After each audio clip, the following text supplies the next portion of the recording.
Ladies and gentlemen, please be upstanding for the Chairman of Monmouthshire County Council. This is the last proper one. My alarm's going. Yes. Good evening. Good evening, yeah, good evening. Sorry everybody, it's my alarm going on. Sorry, I should take my tablet. I put it on silent, but I forgot about the alarm, so I'm not used to having it this time. Sorry about that. Just hitting the drugs, yeah. I'll I think that's what it's the drugs. have to have some. Good afternoon, ladies and gentlemen. If the gentlemen and any ladies with jackets would like to remove them to be more comfortable, because although it's a beautiful day and we welcome this sunshine, it is rather warm here. It is.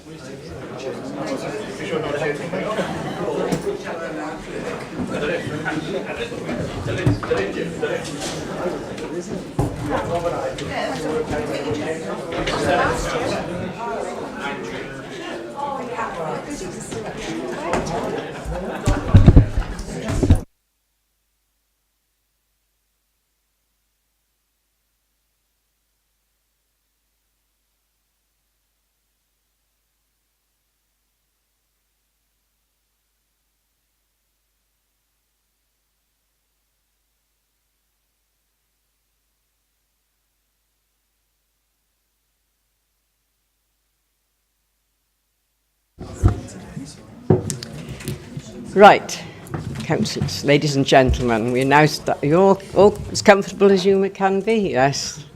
Right, thank you very much. This is my last full council, so it seems to be very quick that this year's gone. It's whizzed past, but you've been very good and you haven't given me too much hassle, so thank you very much for the 12 months. And we'll now get on with the meeting. Apologies for absence. Dimitri. Councillor Dave Evans. Thank you. Councillor Strong. Yep. Councillors Bob Greenland, Lisa Dimmock and Giles Howard. Simon. Good afternoon, Chairman. Could I, Francis Taylor, please? You get that? No. Not sure. Try that one. Good afternoon, Chairman. Are Thank you well? Francis Taylor. Thank you. Linda. Just apologies for Jez is supposed to be on his way, but if he doesn't turn up, you've got something at home. Right, Okay, thank thanks. you. Sorry, Chairman, and Tudor Thomas. Right, thank you very much. Declarations of interest.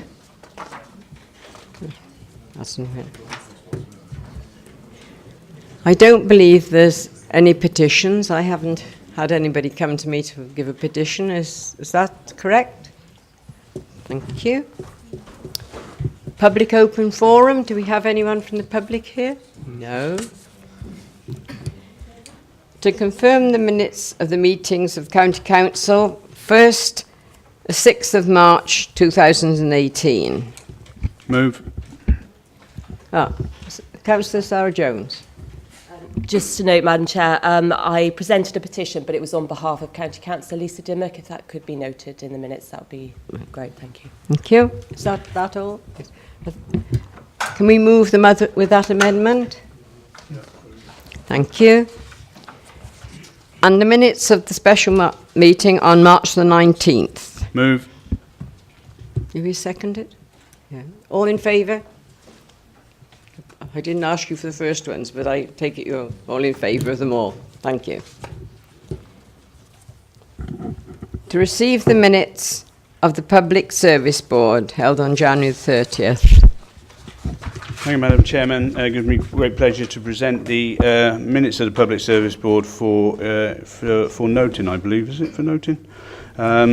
Madam Chairman, and obviously myself or Chief Executive would be happy to answer any points which may arise from the minutes. Has anybody got any questions on those minutes? No, that's all right. Item 7, to receive the minutes of the Democratic Services held on 15th of January. Who's going to present those? I think Councillor Evans and Councillor Thomas are both not in, so I don't know who else was at the committee. Is anybody else at the meeting? Democratic Services? Yes. Are the minutes, do the minutes seem correct to you? Yes, they're fine. Thank you. If you propose it and someone will second it. Thank you. We need it seconded. Oh, that's right, thank you. Yeah. All in favour? Yeah. Madam Chairman, Madam Chairman, on that point, perhaps I could just rise just to challenge actually some of our process. We bring some of these minutes before council. The Public Service Board quite rightly comes before council, but you know this isn't a meeting of the council. It's not an outside body. You know, I just wonder why we have to have the minutes of a body which gets approved in the normal process like any select committee. Why it comes to the council? Unless there's clear recommendation, perhaps there's a way that actually recommendations which flow from things like this can come before council. It's just a point, and you know, I know it may be something historically we've done, but this committee has only been running a few years, and I just wondered why we have to have them. That was all. Councillor Howarth. Thank you, Chairman. And the leader of the council is quite correct at one point, but I do believe that under the new measure, which was in 2012, when we had to set this committee up, I do think we as a council, and probably the Constitution may say there, that actually we as a council have to agree these minutes as a true and accurate record. And I suppose it's a bit like the audit committee and some of the other committees. Actually, you've got to bring the minutes back to council to agree them because of the legal process of what the decision making will be in there. Is that correct? I think it is correct. Rob will probably point us in the right direction there. But it would be wrong not... Could I just finish, Rob? It would be wrong, I believe, not to bring them here. I think they are a decision-making body with clarification from the council.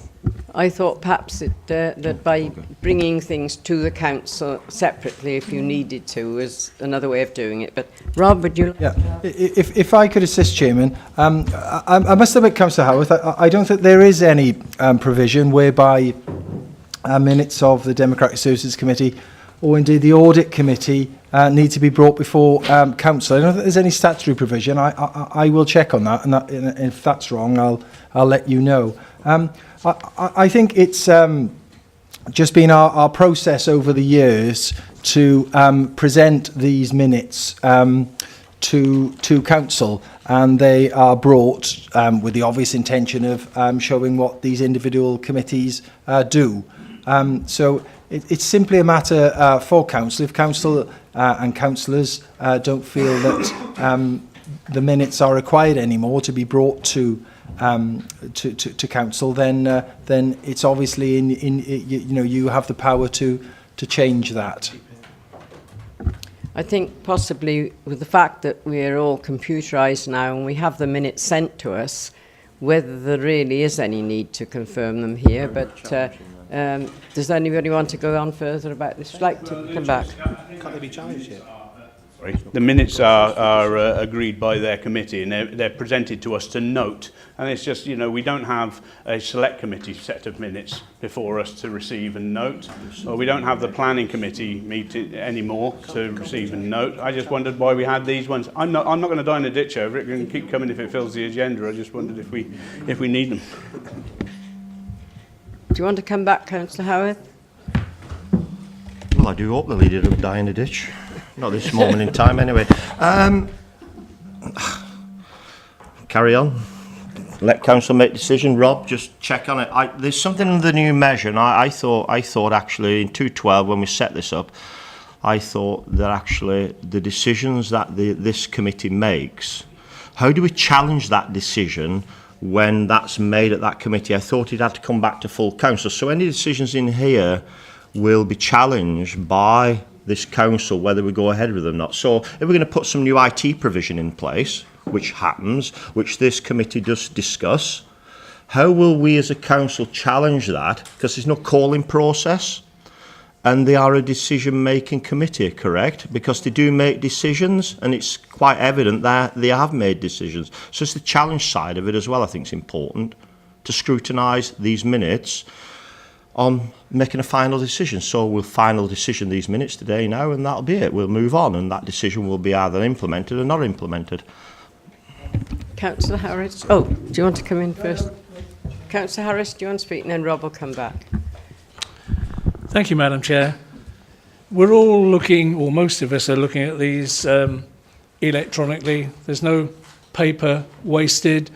It's a sort of agenda that the public are more likely to look at.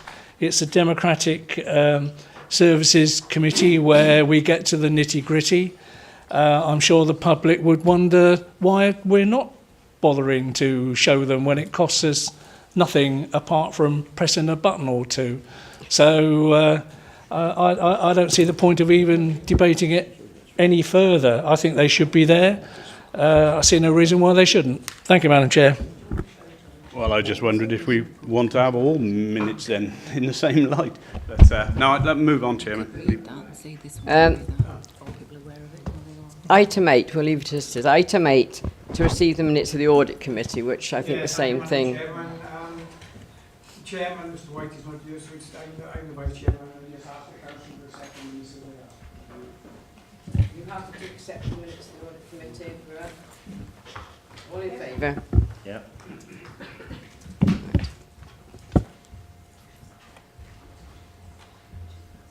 Item 9 is to note the County Council action list.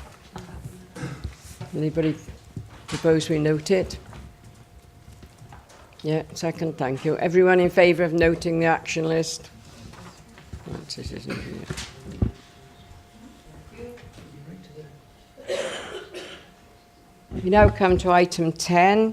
10.1, a report from the Chief Officer for Children and Young People. Mr. McLean, would you like to?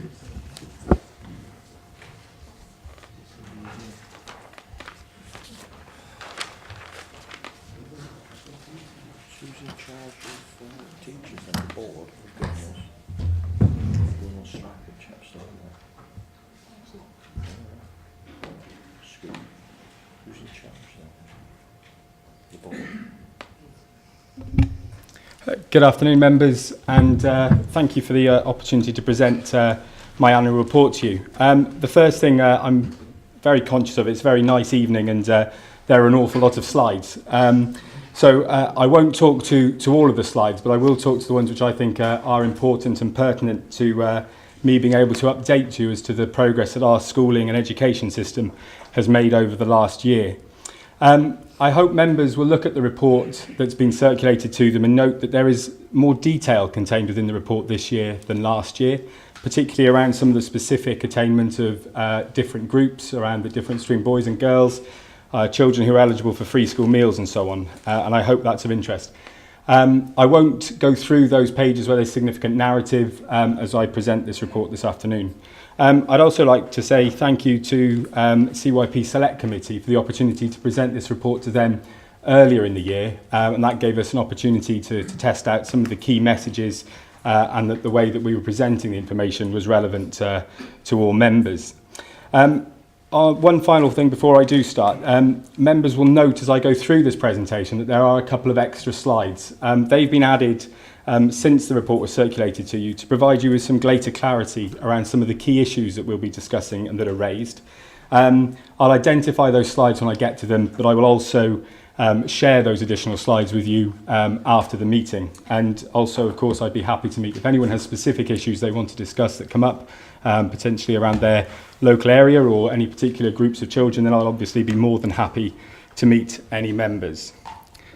So if I can get it up on the screen, we'll start, I guess.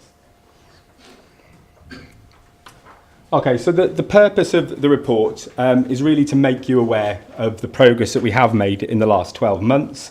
The report contains the outcomes that were achieved by children in the summer of 2017, but it's at a very high level. The reports of the outcomes of all of those children's outcomes at the end of their key phases have been reported through to the Select Committee. All of those are available. They go into significantly more depth and detail, but this is really to encapsulate the system as a whole. So it's not just the schools, it's obviously all of the other things that we do in CYP and we do for our children and young people. And just to do that, just a reminder of what we talked about being our purpose last year, that we want to make sure that our children are ready for school, that they're in school, that they're well behaved and they're ready to learn, and critically, that they're well taught. Before I go on to talk about some of the things that are happening in Monmouthshire, I thought it might be useful just to talk about the broader context of education in Wales at the moment. And it's an oft-used term, and I know sometimes it can be seen as a bit of a cliche, but there really is a perfect storm in terms of what's happening in Wales, in terms of the challenges for education and the services for our young people. We have clearly financial pressures, and I should say that these three kind of key bullet points aren't in any hierarchical order, but clearly there are financial pressures. We've discussed in this chamber many times the financial pressures that we face as an authority, but also that our schools face on an ongoing basis. I'll go on to talk a little bit about the reforming system. I don't think there's a single part of the education system in Wales that isn't subject to reform and change at the moment. Some of that change is required and some of that change is necessary, but the volume and the breadth of that change is a challenge for our schools. And of course, those reforms are meant to address something, and what they're trying to address is to make sure that our children are ready and equipped for a changing world with a different type of economy and where students have different needs to prepare themselves for their adult lives. So from the national perspective, and it is important, I think, to touch on this, the diagram on the left-hand side of that slide is taken from the document published by the Cabinet Secretary, Kirsty Williams, and describes what she will talk about as being her national mission, to create an education system that is fit for purpose and appropriate and a sense of pride for Wales. At its core, and represented in the green there, is the new curriculum. I'm sure many of you will have heard about Professor Donaldson's Successful Futures.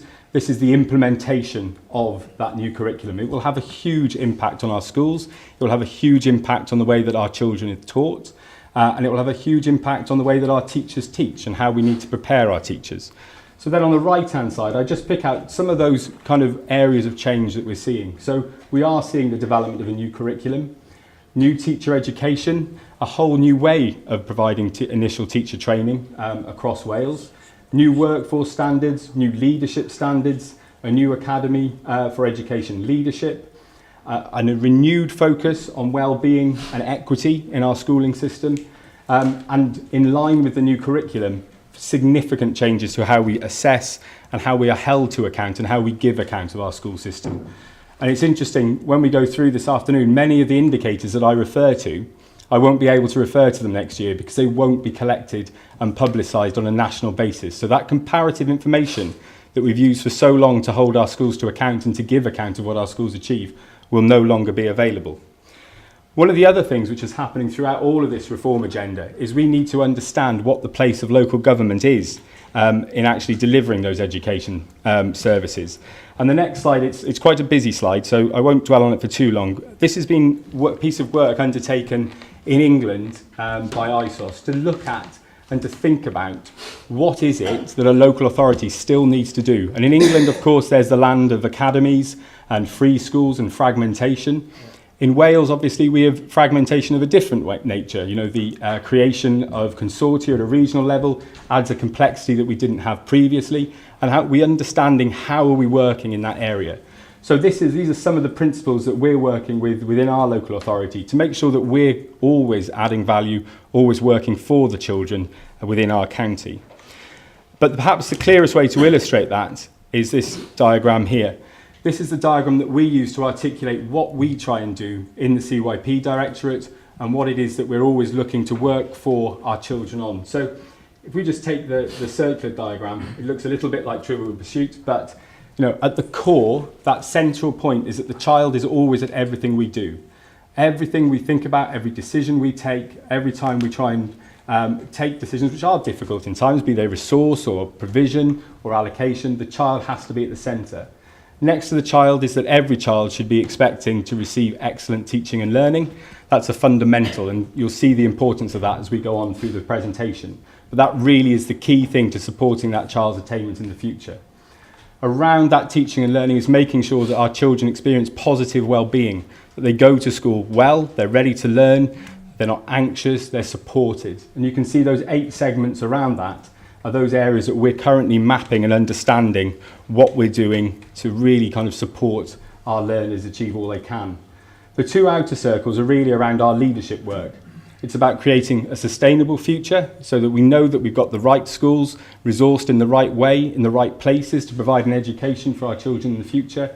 And then finally, that leadership in governance, to make sure that we're leading our schools in the right way, to make sure that they're aware, to make sure they know our aspirations and what we want our children to achieve, but also that we govern them effectively. And where schools don't achieve what we want them to and what we know they need to for our children, that we manage that process.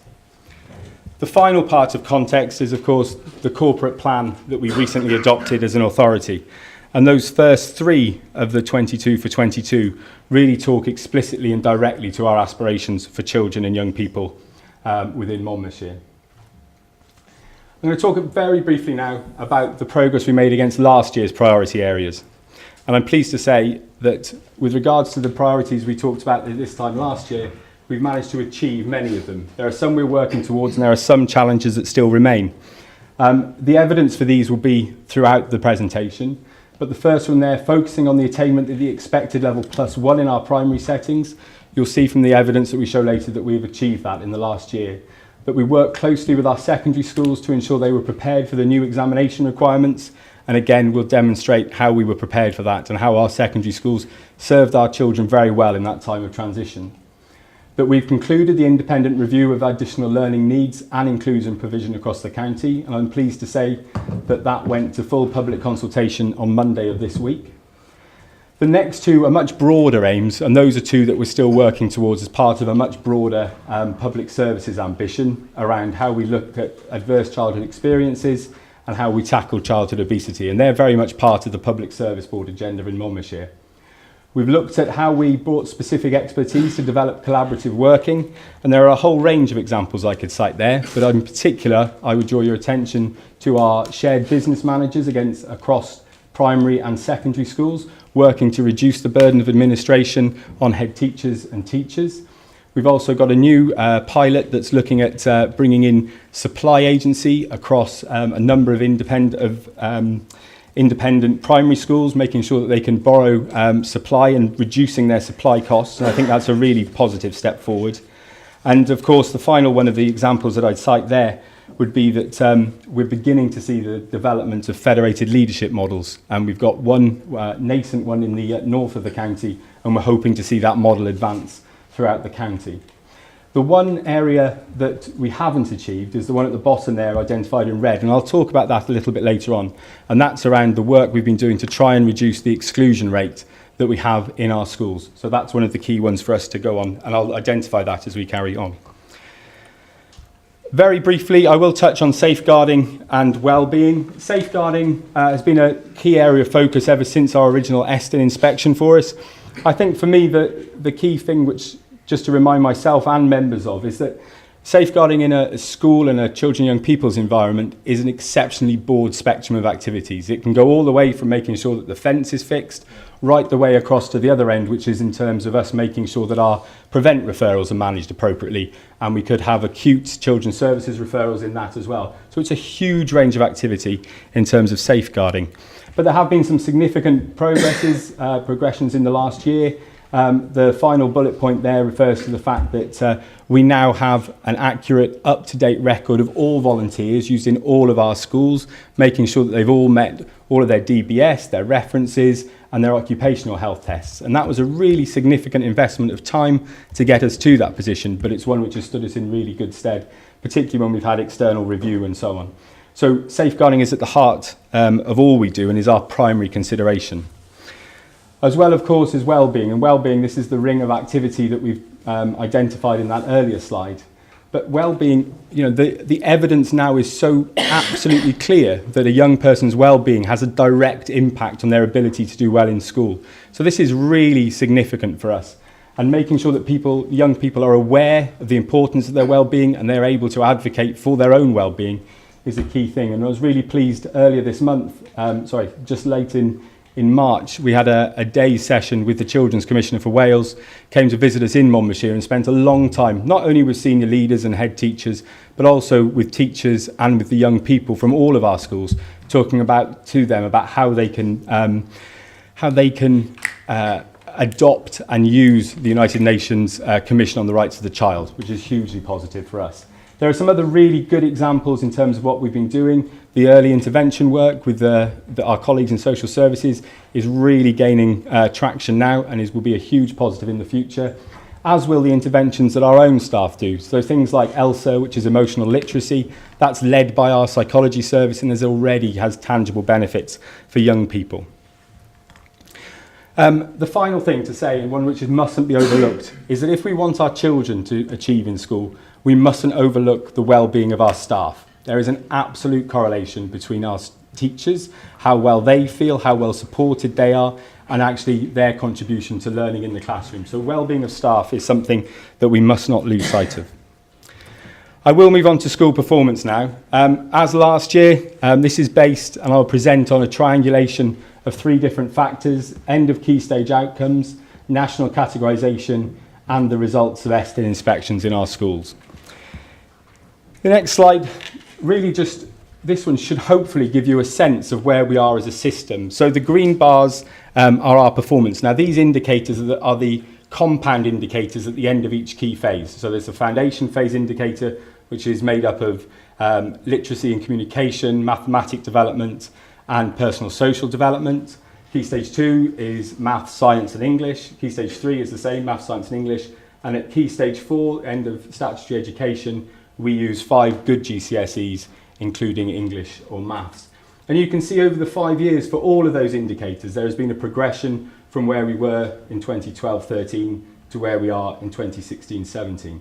And the red bar at the top of that graph shows where we are in terms of our position in Wales. And you can see on that for most of those indicators, certainly for foundation phase, we've been, for 4 of those 5 years, the top performing authority. At key stage 2, for 3 of the 5 years, the top performing authority. Clearly, key stage 3 has been more of a challenge for us, but even with that one, we've been second in Wales for 2 of those 5 years. And pleasingly, of course, at the end of key stage 4, you can see that for 3 of the last 5 years, we've been the top performing authority in Wales. So as a sense, the whole system is performing at a very high level, and that's a really positive aspect for us to take forward. So I'll go through each of those phases now, hopefully in a succinct manner, but hopefully in a way that allows you to see the progress that's being made. For the first 3 key phases, the slides will repeat themselves in a pattern so that you get a sense of the indicators we measure. So this for the foundation phase, the authorities go from the left to the right in terms of the eligibility of free school meals. So we're at the very left-hand side. So we have the lowest eligibility for free school meals in Wales. But pleasingly on this one, we're obviously the highest attainer. So that's what that model should look like. So we should see performance increase the further towards the left you go on that graph.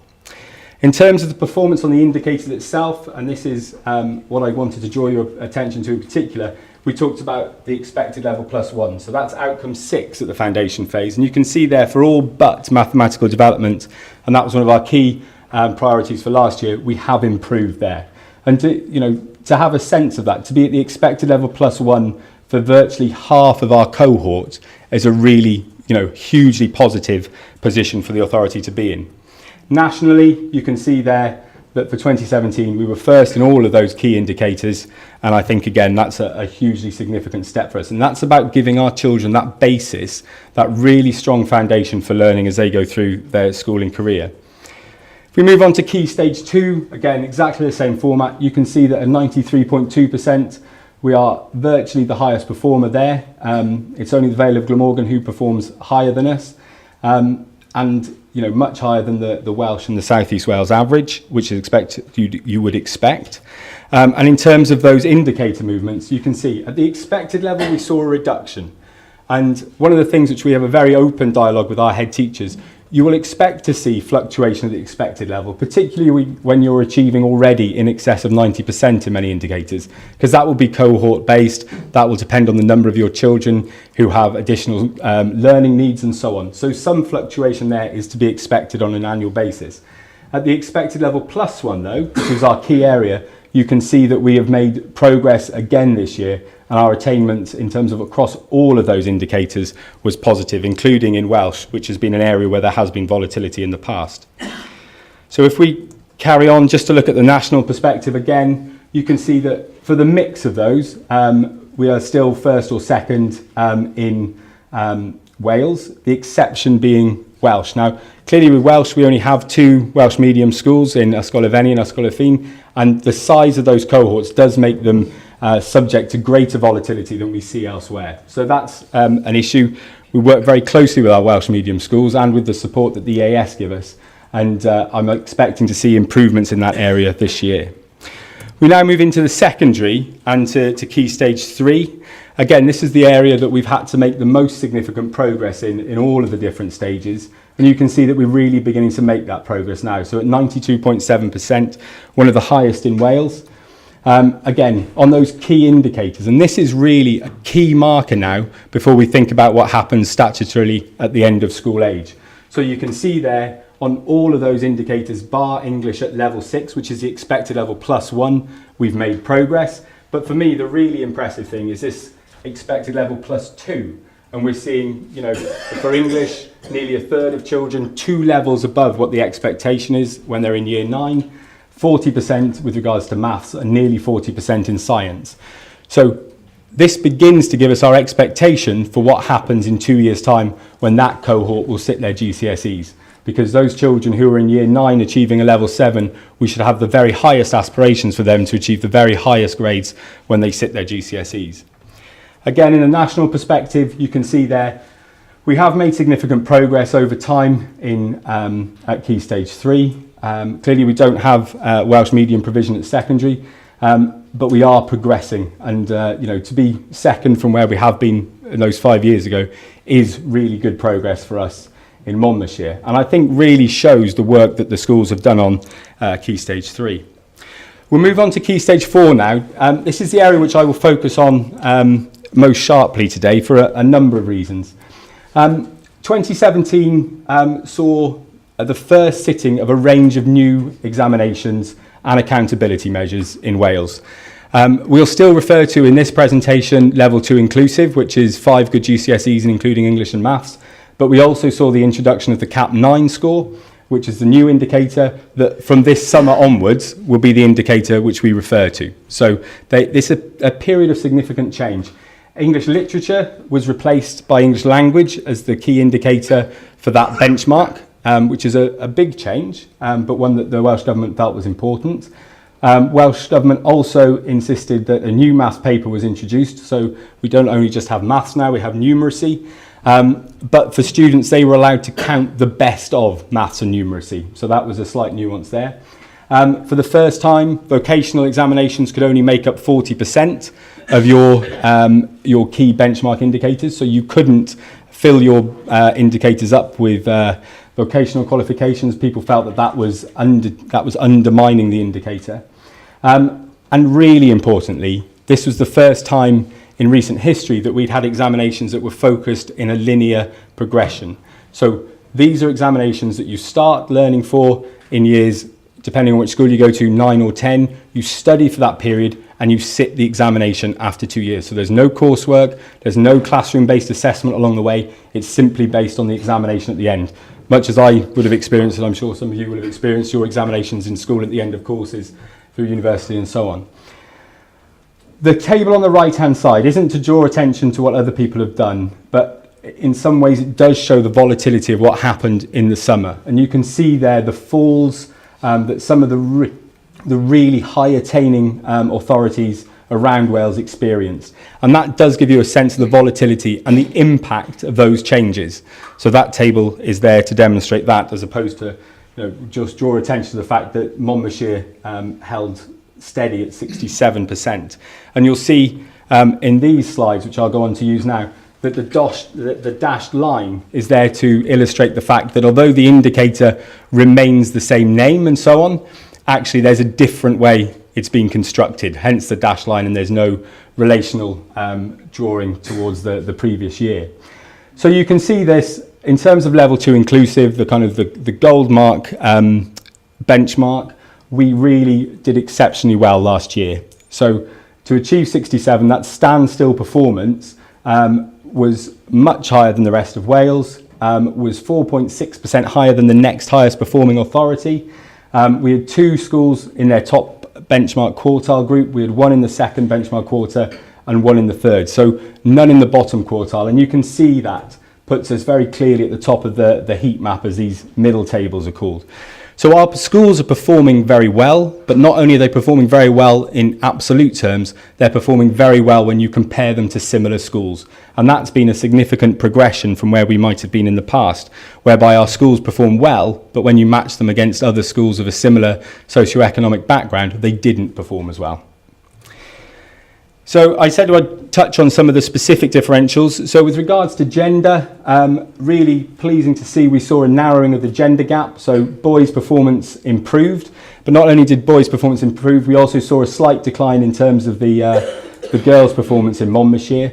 But that was really good to see, because last year the boys' performance in Monmouthshire had fallen beneath the Wales girls' average.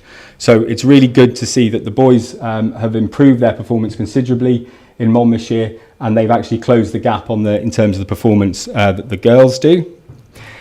Now, this is an area which I know will draw considerable attention, and an area which I'll go into further detail later on. But this is around the differential between the performance of children who are eligible for free school meals and those who are not eligible for free school meals. You'll see that in Monmouthshire there was a decline in terms of the performance of our children who are eligible for FSM. It wasn't a significant decline as we saw across Wales, so I think that's very positive to look at that. However, and the bottom line, and one which is inescapable, is that the gap between those 2 cohorts widened, and it's now at its widest point that it has been at 43.7%. That has been exacerbated by the fact that our non-FSM cohort maintained their performance to a greater extent than the rest of Wales's non-FSM cohort. So that's the contributing factor to that. None of that mitigates or explains away that difference, or why that has to be our key focus of work as we go forward. But I'll come back to the FSM gap a little later. The next couple of slides pick up on some of the other key benchmarks. Level 2 is 5 good GCSEs, so this time it doesn't have to include English and maths. So you can see a significant decline in Monmouthshire of 12.9%. But the Welsh reduction on that indicator was 17%. So again, we know that our children were challenged by the change in the examination structures, but the preparation that our schools did with them, that the EAS did with them in terms of support, really stood them in good stead. So a reduction, but not as great. And one of the other interesting things, and you'll note this from the narrative that's in the slides, there's real variation between the various indicators. So for the key stage 4 level 2 inclusive, Monmouth was our highest performing. For level 2, it was King Henry. There's no consistency between the outcomes in the schools. So it is very interesting to note that this year. And level 1 is the kind of the baseline indicator, which is 5 GCSEs. So that's A star to G rather than A star to C. You can see that our performance did dip by 1.8% this year. Disappointing, because this is really the indicator that marks how we think about access to the curriculum in the broadest sense. So this is, how does everybody access this curriculum? How do our children who might not be attaining the very highest levels, how do they make sure that they get what they need to go on to college or to access apprenticeships or work-based learning? So this is a concern, and this is an area of focus that we did have with our schools. And you can see, as opposed to that first heat map that I showed you, you can see at this one we're at the bottom there, where we have 3 schools in the bottom quartile and 1 in the upper bottom quartile. So an area of challenge for us. However, I have to say that the predictions for next summer, we see a return to a much stronger performance at level 1. 2 more in terms of outcomes. Cap 9 I'll touch on very briefly. This is the new indicator, so you can see no historic trend data. We're broadly mid-table.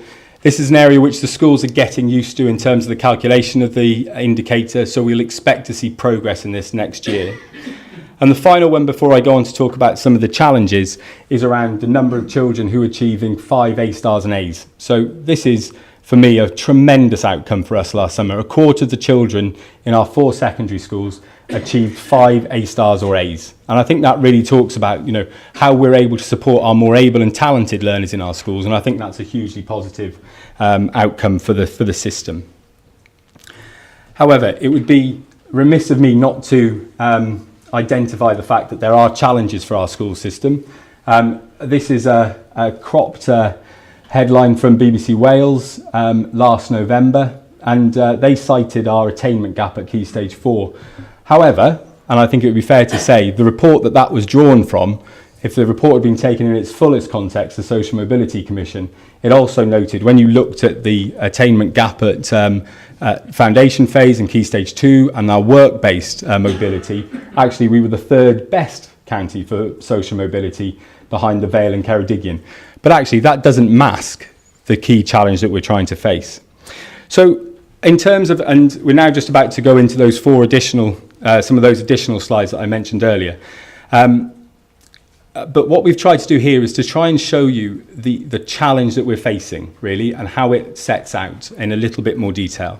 So clearly there is this issue about the difference between the gap between our very early learners and our learners when they get to secondary school.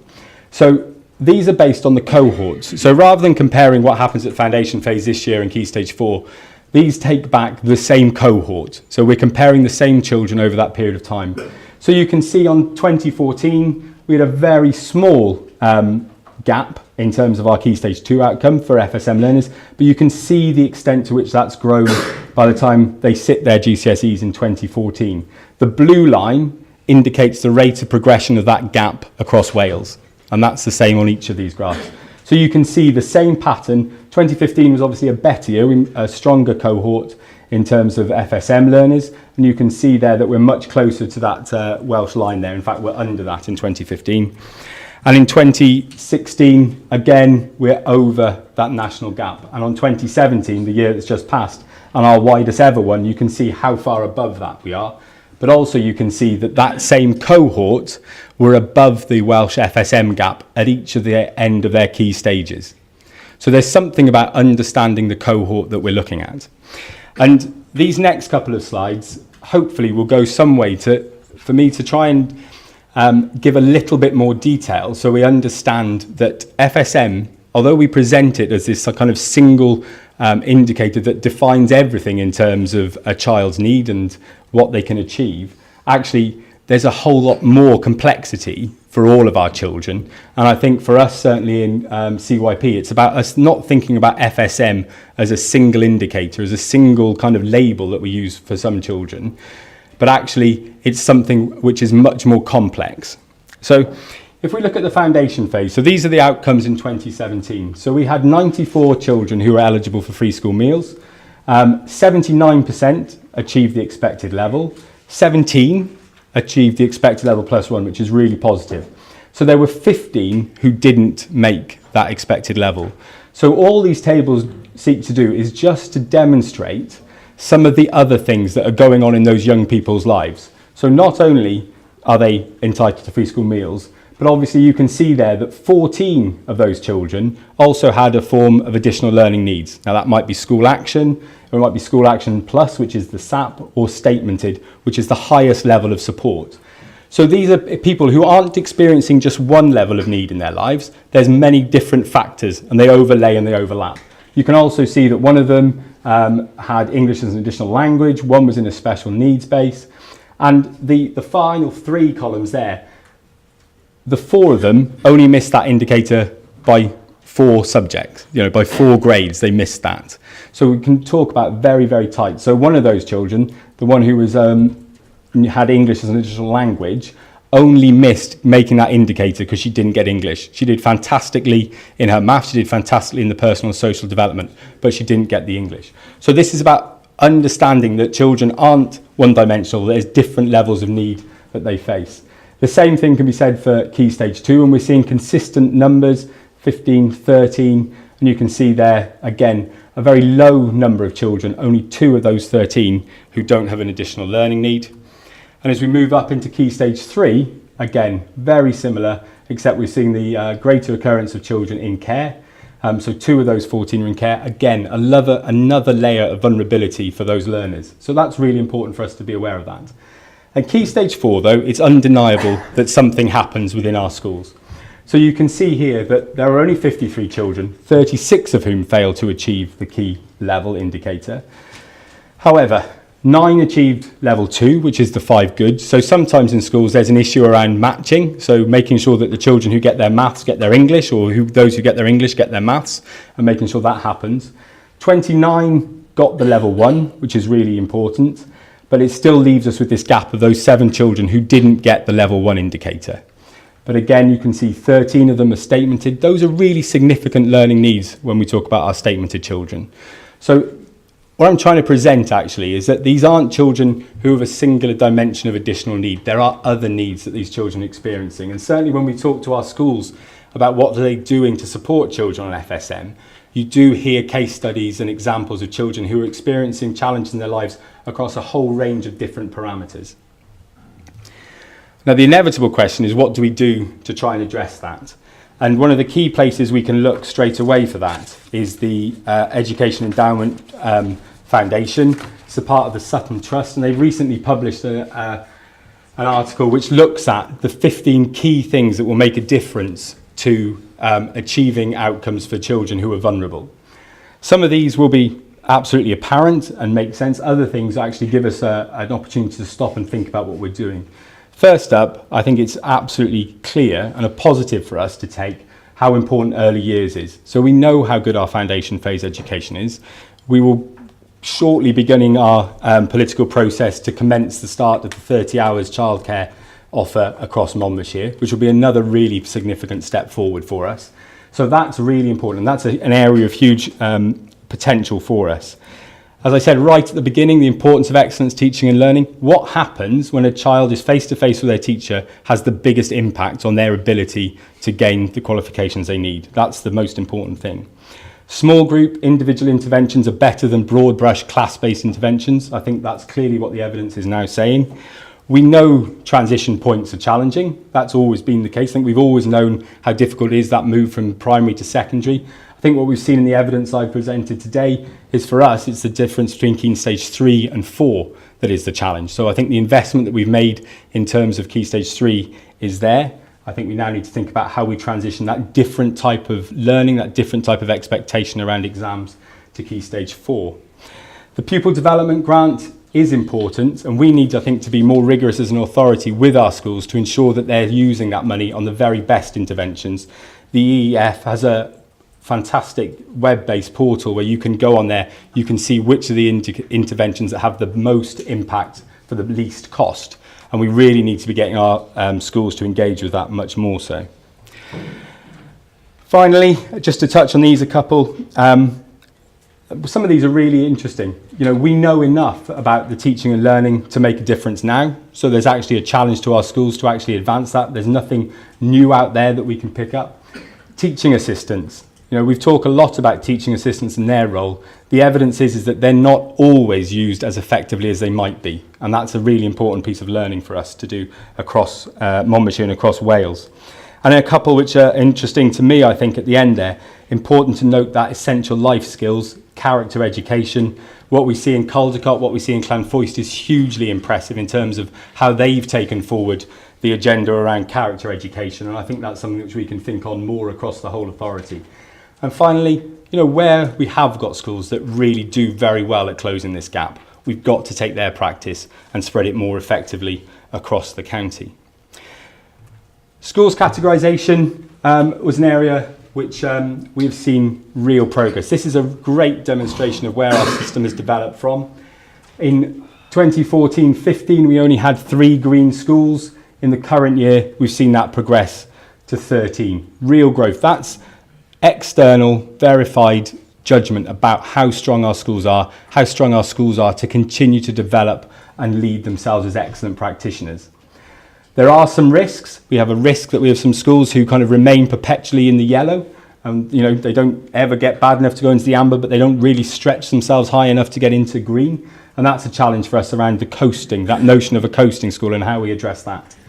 Amber has really reduced. We've seen really positively that reduction from 13 down to 4, and that's been the growth we've seen kind of accelerated into the green. We do still have a school in red. Mega School has been in red for a couple of years now. It's a school we're working very closely with colleagues in the AS as well. It's a school, it's in a categorisation by Estin. So it's one which we're really working on to actually break the kind of that culture that has kind of become apparent in terms of them understanding what it is they need to do to really step up and move away from that categorisation.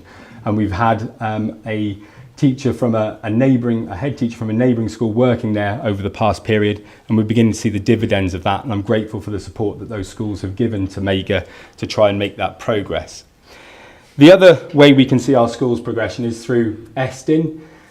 On the left-hand side, these are the cumulative results of the inspections throughout the old inspection framework. ESTIN changed the way that they inspect school in September last year. You can see there a couple of things just to note. The first is that Monmouthshire doesn't have any of the green, and the green represents excellence. And that's a key challenge for us. We have some very, very good schools, but we need to challenge them to be able to demonstrate in a way when the inspectors are in that they are excellent schools, that they don't just have facets of excellence, they have excellence across what they do in the way that they deliver to their children. But equally, on the flip side, we have far less schools and judgments that are unsatisfactory. So you can see far less red on our graph than you can on the Welsh graph. I mentioned the change in ESTIN. ESTIN have moved from looking at 3 areas to looking at 5 areas. So they now look at standards, wellbeing and attitudes to learning, teaching and learning, care, support and guidance, leadership and management. But actually the fact that they look over 5 areas now is nothing to the fact that the old methodology of looking at what benchmark quartile you were in, listening to the head teacher and the chair of governors has now gone. They spend huge amounts of time talking to learners, talking to teachers, talking to anybody who has a view on that school. So they're taking a much broader and richer evidence base when they form their judgments. What we have seen across all of the EAS area is that it's much harder to achieve excellent now than it had been in the past. And schools which in the past had been excellent are now not getting excellent across all of those areas. So that's something just to be mindful of. And I know some of you as governors will have experienced ESTIN inspection this year. It is an area that we're working very closely with our schools on to make sure that they really understand what the inspectors are looking for and how they're looking for it. And I know USC will be inspected next week, and so we have high hopes that USC will achieve a really good outcome in the same way that Ysgol Ifenny did a fantastic outcome in the south of the county. I said when I was offering my opening remarks that I wanted to talk about exclusions. I won't talk about attendance today. The attendance is all in the report, and we do very, very well in terms of the number of children who go to our schools and attend our schools regularly. So I won't touch on that, but I will touch on exclusions because this is a key area for us. And I think the key link from what we've seen in terms of the evidence, it really does provide a huge amount of justification and rationale for the development of the inclusion review that's now out for consultation. We are seeing a greater level of challenging behaviour in our classrooms. There's no doubt about that. When I spend time with head teachers, it's very clear that they are seeing behaviours that they haven't seen previously in Monmouthshire schools. How we deal with that, how we equip our teachers to deal with that is really important, because exclusion should be absolutely the last step for any child, for any head teacher to reach. However, at the moment, some of the constraints in terms of our provision, in terms of the scale of our PRU, our pupil referral units and so on, mean that too often teachers are having to revert to fixed term exclusions. Because it's not only the behaviour of the child, it's often the impact that that behaviour has on the other learners that is the impact that we want to negate.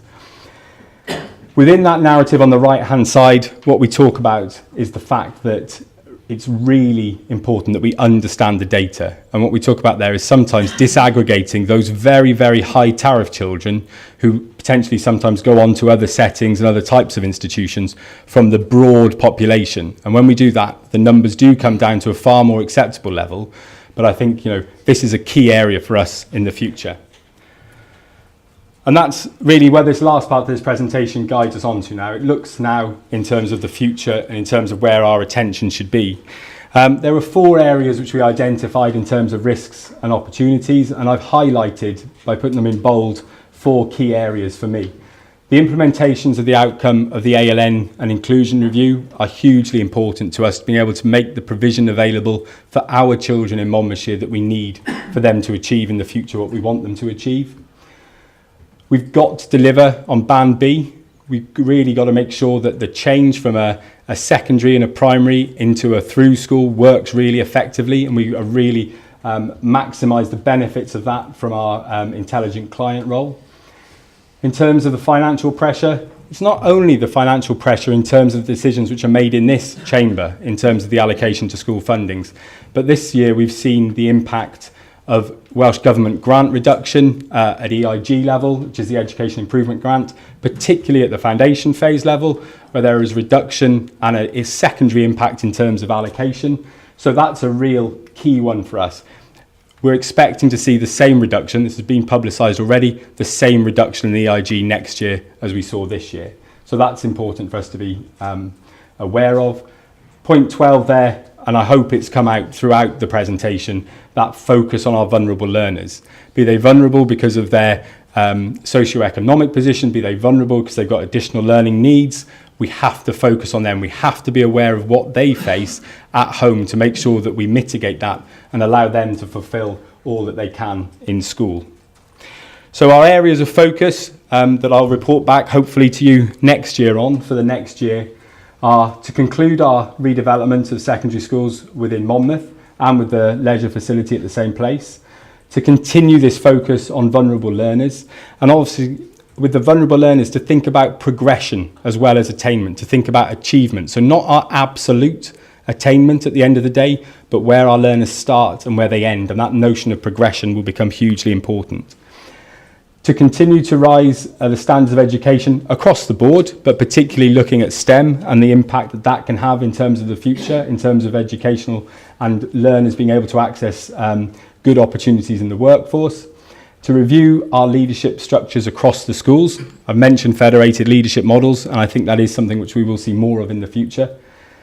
To conclude and implement the ALN review, which is hugely important to us. I can't understate, and I know you've all received a copy of that consultation paper, and it's a genuine open consultation. We're looking for responses, we're looking for challenge, we're looking for our thinking to be challenged so that we come up with the best provision for our young people and our learners.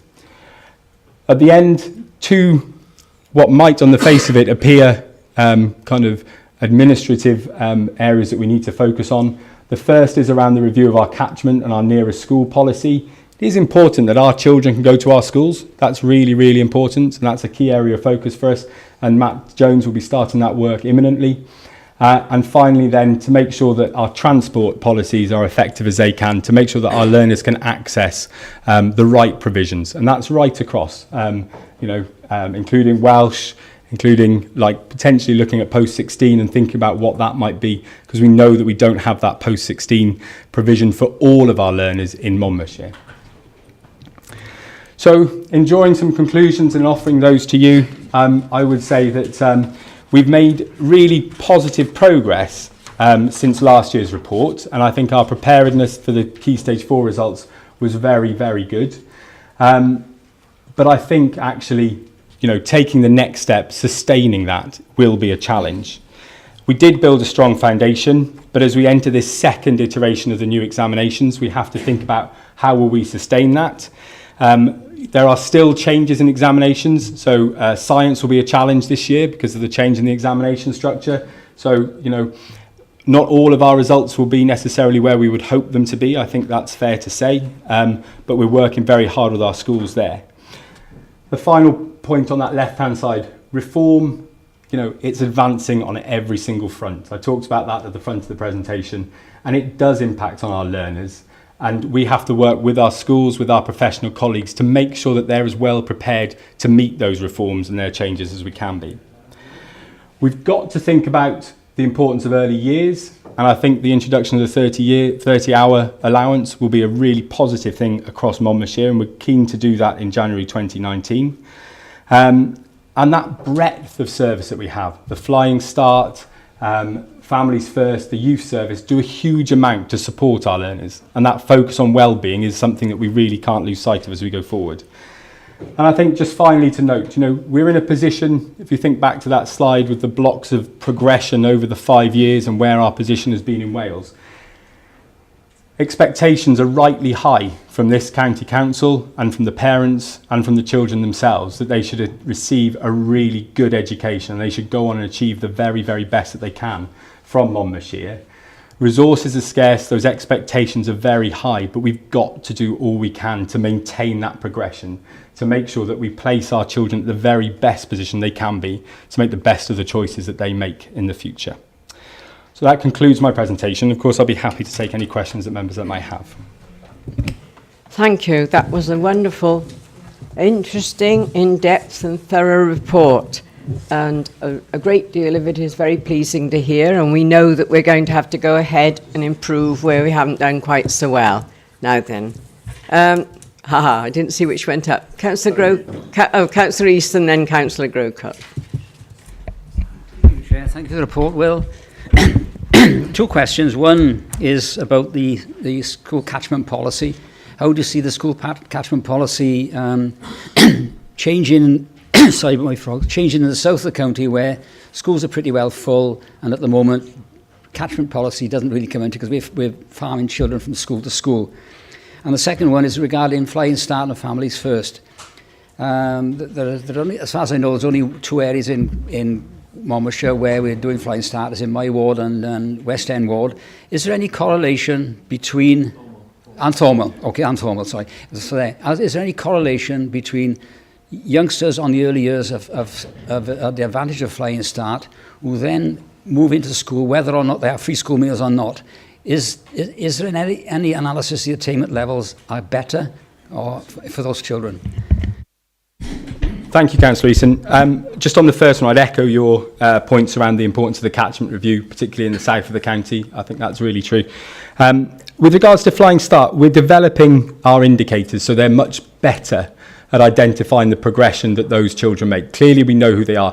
It's also available. Flying Start also is in Abergavenny and in Monmouth. There are areas both there, which in both of those towns that qualify. One of the really positive things is how closely our Flying Start colleagues work with our schools. So schools have early identification of those children who've been part of the Flying Start programme, and they know the challenges, and it does enable the school support to work with those families and continue to work with those families. I think it's, in terms of the indicators and what they demonstrate, I think that's a piece of work that we need to do to be able to show that. Because at the moment we probably capture more the number of children who are involved rather than the benefit to them in terms of their progression as they go through their school careers. But it is something that colleagues are working on in terms of that data set. Thank you, Chair. As Chair of CYP, I'd certainly welcome the Chief Officer's report and thank him for his willingness to come to the CYP committee and answer some quite detailed questioning on it. And it was great to have a preliminary look at that report when the Chief Officer brought it to us. I think there is much there of which this county can be very proud. I think the achievements of many of our young people have risen year on year. As the bar has been risen, they keep up with the rising of the bar. And I think that as a county council, we should congratulate our head teachers and our teachers for the commitment that they are showing to their youngsters. At the same time, I think it's very clear from the slides that you showed to us that there are areas where we need to improve. And those areas generally tie around challenge economically in families and challenge to disadvantage. And they're not always the same thing. I'm thinking, for example, of looked after children. In areas where there are free school meals performance that is radically worse than the performance of children who are not on free school meals, there needs to be a really detailed look at why that is happening. Statistically, I am happy to accept that our free school meals performance at Key Stage 4 may have been a dip. I shall be watching that very, very carefully next year. But nonetheless, it is a consistent pattern over time. and that Monmouthshire is one of the worst, if not the worst, performing authorities in Wales. And while, yes, we should congratulate ourselves and our young people on the performance in our schools, the best authorities would not just sit back. I hope that we are one of the best, if not the best authority in Wales. And yet we have in these figures evidence that those children who need the most support, because they're often not getting it at home, are those very same children that we are letting down. I'm glad to see that there is a focus there within officers and in the EAS to look at that, but nonetheless it does show a very severe weakness that has not yet been satisfactorily addressed within this authority. I hope it remains a key focus, because it is easy to do exceptionally well when you are from an exceptionally well-off family. Yeah. The challenge is to meet the needs and extend the performance of youngsters from disadvantaged families to enable every one of those to fulfill their individual potential. At the moment, we are not doing that. Thank you, Chair. I think clearly, at Key Stage 4, the performance, that gap is too wide. And I think, the figures clearly demonstrate that. We need to understand, because clearly something happens between 3 and 4, and we've really got to get to grips with what that is. Whether it's the type of teaching, whether it's the rigour and the different application of external examinations, because until that point it would be teacher assessment, and teachers clearly know the children that they're working with on an ongoing basis and so on. So that's what we really have to do. And I think some of the other work that we've referred to there in terms of the mitigation of the impacts of ACEs and so on should really help that, as should the well-being piece. And the well-being piece can't be understated in terms of its importance for some of those children who are disadvantaged, in making sure that they're ready to learn, they're willing and they're able to learn, and they've got the support around them that might not be at home, but we can provide that in the school settings and beyond that in some of our other infrastructure. I think across Wales there was some concern last year, certainly, that the move to linear examinations might have an impact on children from disadvantaged homes. I hope that one of the things that was shown there was that the reduction, and there was a fall, which is hugely disappointing in terms of our FSM attainment, was less than the fall across Wales. And clearly the change in the examination impacted on all learners, because across Wales the pass rate fell. So I think we need to understand that and those broader conditions as well. And one of the key things is that we need to see that continuous focus on those broader issues, because that's what really helps children, that and the excellent teaching and learning in the classroom. Councillor Bertruni. Thank you, Chairman. Thank you, Will. It's a great report. And as Martin said, some many good things we should be proud of, particularly the improvement Key Stage 3, which I think is hugely significant. And like you said, in 2 years, hopefully, that cohort coming through. And actually, I think that will be the test of whether there is a big problem between Key Stage 3 and Key Stage 4 in transitioning. And I want to focus my comments on, comments and 2 questions on FSM and wellbeing of staff. And I'm glad you mentioned the wellbeing of staff. FSM, I've talked about it for too many years now. And I want nothing more, believe it or not, than the cabinet member, Mr. John, to tell me we've closed the gap, it's reduced by 50%, and you can shut up now and sit down. Believe it or not. Because actually that means the most disadvantaged pupils in Monmouthshire are doing really, really well. And that's what matters most. And we're the highest in Wales again. I know we've been focusing on for 3 or 4 years, but we're not making the impact, Will. And I just want more reassurance on that level. I want to raise impact. I want to raise well-being of staff, and because I didn't detect a measure of it. Did you? Was it in the slide of? You said the well-being of staff was important, but yeah. I didn't see where we ascertain that, how we measure it. if we do measure it, can you tell me a bit more about that?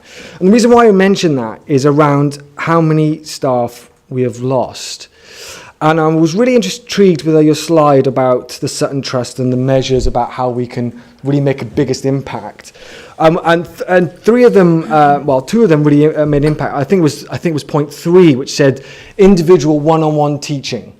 And you know as well as I do, Will, that most of that will be teaching assistants, taking children out of the class, not all the time, but mostly, focusing on those pupils that need most assistance. And actually number 10, which talked about teaching assistants and using them effectively. In the last 3 or 4 years, we have lost circa 77 teaching assistants. And I wonder your view on that, Will. I know quite a few teachers. I know quite a few teachers in Monmouthshire.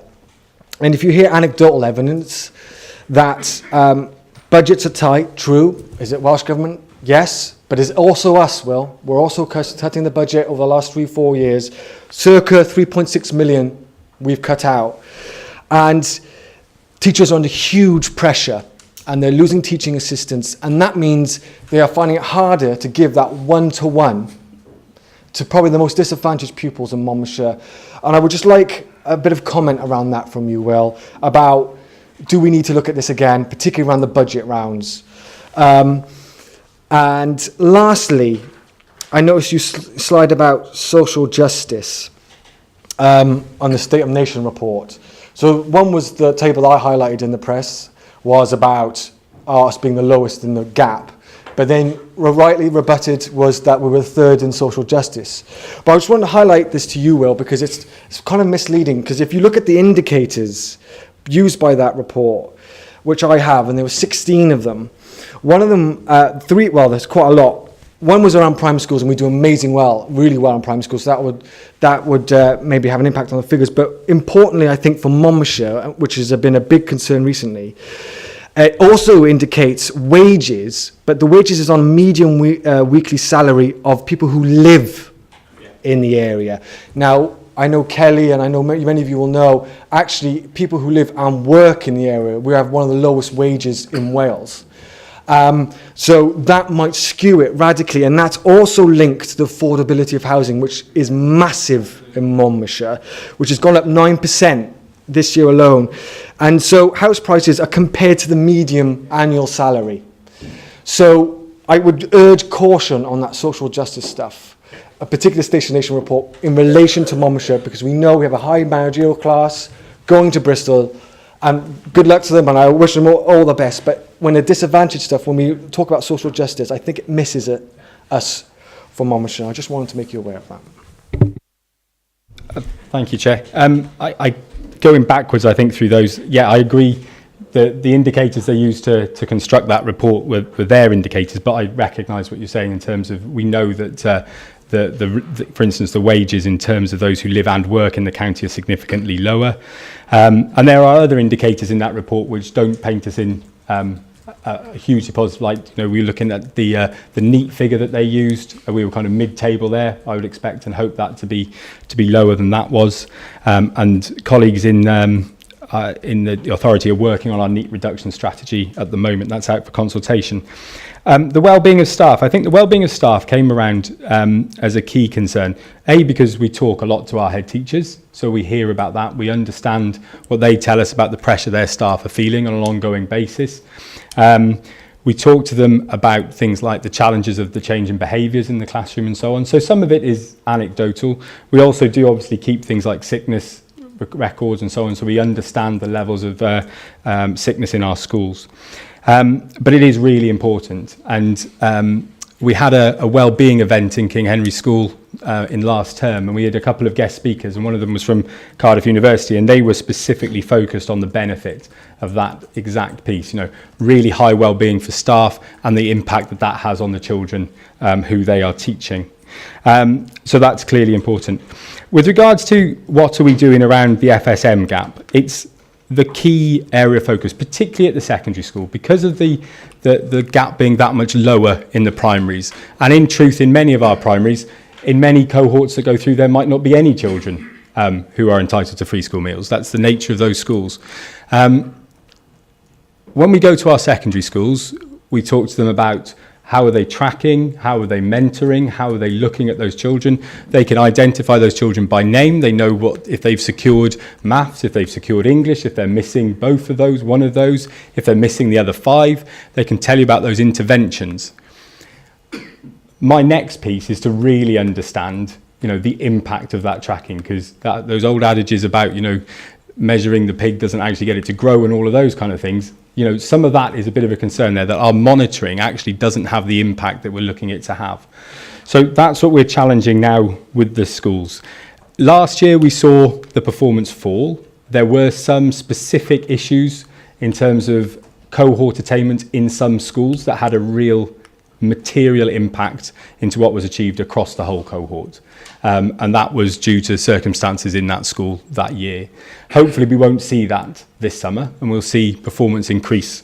It is the key area of focus for us. We know it's the key area of focus, but for me it's important that we don't lose sight of vulnerability. Now, I talked a little bit about Estin's new framework.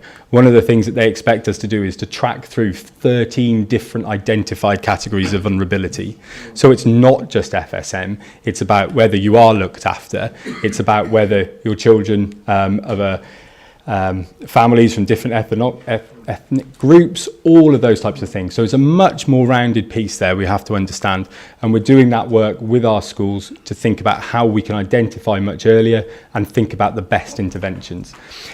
With regards to your comments around the interventions and so on, sometimes some of that fall and some of that turnover in terms of teaching assistants is due to the fact that we fund teaching assistants for children who have additional learning needs, and there is some churn there where children, their learning needs, they become closer to the mainstream and they don't need that additional support, so we lose some there. But equally, I'm very aware that we need to make sure that we're investing in the right interventions. So my conversation with the head teachers and so on is about using the EF evidence. The evidence that is there that tells us what are the best interventions, how we do those, and how we do those in the most effective way. That point then leads to our really effective use of PDG, which is linked into the general funding piece, and making sure schools use that for what it's meant for, which is to close that gap. And it's a pupil development grant, and so it's wider than just those children on FSM. They've changed the categorisation this year, so it's based on a 2-year basis. So we've got a 2-year process of identification. So hopefully that will begin to see and make an impact. But I want to see, more than anything, see that gap closed. Councillor Brakeper. Thanks, Chair. Chair, you okay if I just make a quick observation, highlight the concern, then end with a few questions. I'd like to agree with the Chair. It is a very interesting report. It's comprehensive, it's clear, very easy on the eye, and it's a positive report. I think the headline reads, the overall performance has improved in Monmouthshire with some excellent outcomes, and particularly when funds are going down and expectations are going up, so it is good news. But Councillor Grocott is absolutely right. We are doing well, but we must not be complacent, because we must all remember in this room what happened in 2012 when we became complacent. I also cannot argue with the introductory set of values and principles and the few that jump out at me. Under purpose, you highlight be well taught, so that's about excellent quality teaching. You've also included the additional learning needs there, which is a specialised area and in need of support and resources. You said it was critical. Under vision, I love this and absolutely wholeheartedly believe in it. The child is at the centre of all we do. We need to see the child and provide support and opportunities to enable them to be the best that they can be. Under Monmouthshire 22 for 22 in the report, again, you've highlighted the additional learning needs review. Absolutely welcome that, and I think it is much needed. You also talk about ongoing focus on vulnerable learners. Now, we talk about focus on free school meals and looked after children. And again, Councillor Grocott made some excellent points. And I have to say, yes, Dimitri, I think you've demonstrated great tenacity in keeping this on the agenda so that they do focus on this particular group, and we've noticed that throughout the years. And they do need our attention, and they have got the focus now. The reasons I want to highlight those points is because I'm a little concerned that we have a bit of a blind spot. I hope the additional learning need review highlights it or picks it up, but there is a group that's being missed. I don't think they're being forgotten, but I just think they're not being seen. And those are children with dyslexia and dyspraxia. These are vulnerable learners. Some of the more successful and creative people in the world have lived and do live with dyslexia. However, not all dyslexic children are getting to reach their potential. We all know in this room that a child who has dyslexia needs to be diagnosed as soon as possible so that they can receive the support and learn how to manage their dyslexia to reach their full potential. I just find it interesting that last year in the papers it suggested that 1 in 5 students in independent schools received extra time for their GCSE and A levels. Now, that is one of the ways of supporting someone with dyslexia. So that's 20% in the independent sector, while only 12% of all state sector students received this support. So a bit of a gap there. Now, at the time, there's all this debate about accusing the independent schools of abusing the system. I have to say, I'm not advocating for private education. I think state education should be so excellent, there's no need for a second tier. But I just wonder, could it be that state schools, due to lack of resources, are allowing these young people to fall through the net, and that they're not getting the same opportunities as students in private sector? Now, this came to my attention, and why I'm raising it is because I have been made aware of a possible 3 students who have been identified and consequently given support in Hereford Sixth Form College. These are students that were not picked up in Monmouthshire. They weren't picked up in our system. Now, when they go to Hereford Sixth Form College, they are doing A-levels. So they've been through the primary and the secondary, and they have not been picked up. I have to say I was so deeply disturbed by this find, because for me, opportunities, lost. Potential, lost. Now, I'm hoping it will come up in the additional learning need review. But I'd like just to ask Will McLean just a few questions on this. What is the policy for identifying, assessing and supporting our young people with dyslexia? Have we any data on the numbers that have been identified, assessed and supported? It'd be interesting to know if it's 20%, 12%. And is there any intelligence, if you like, around these numbers so that we can see if there's any trends, gaps, or that we need to identify future resources, funding, in order to give some meaningful support? Because we've got to remember, this is about improving outcomes for all learners. It's about giving all students the opportunity to reach their full potential, and these students are vulnerable learners, as you were talking about, and it is an area of focus. And I just want to look towards Cabinet Member for Education, Councillor John. Given that I only know of 3, there I'm sure there's many more that are not getting picked up. And with that, can we be accused of letting some of our young people down? Thanks, Chair. Thank you, Chair.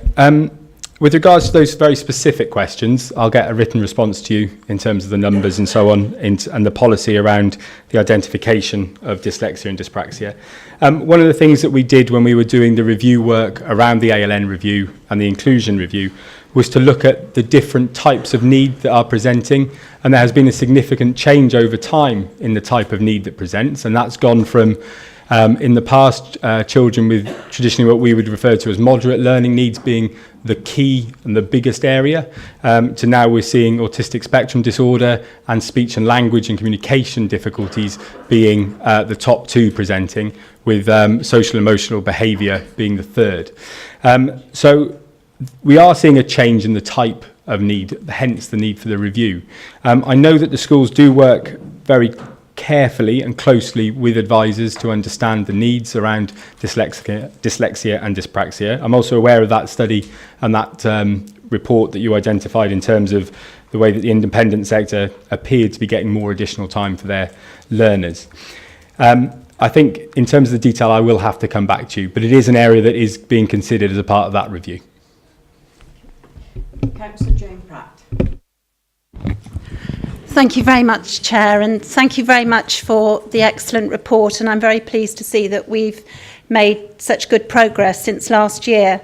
But I think we have to see this in context, as we all are aware that Wales is slipping down the international table, and we're now competing with emerging markets of India and China. And I know my own daughter's just completed her education at university, and those students are really filling our top universities, and we really have to raise the bar. But I really want to bring it closer to home, and I'm pleased that we're going to be addressing the issue of catchment areas, because in Gilwan School, and I spent a bit of time in Gilwan School recently, and I'm very concerned that some of the local children in places like Llanelli Hill are missing out on a local school, because I think it is so important that children have the security and they can really grow where they're, being educated close to home.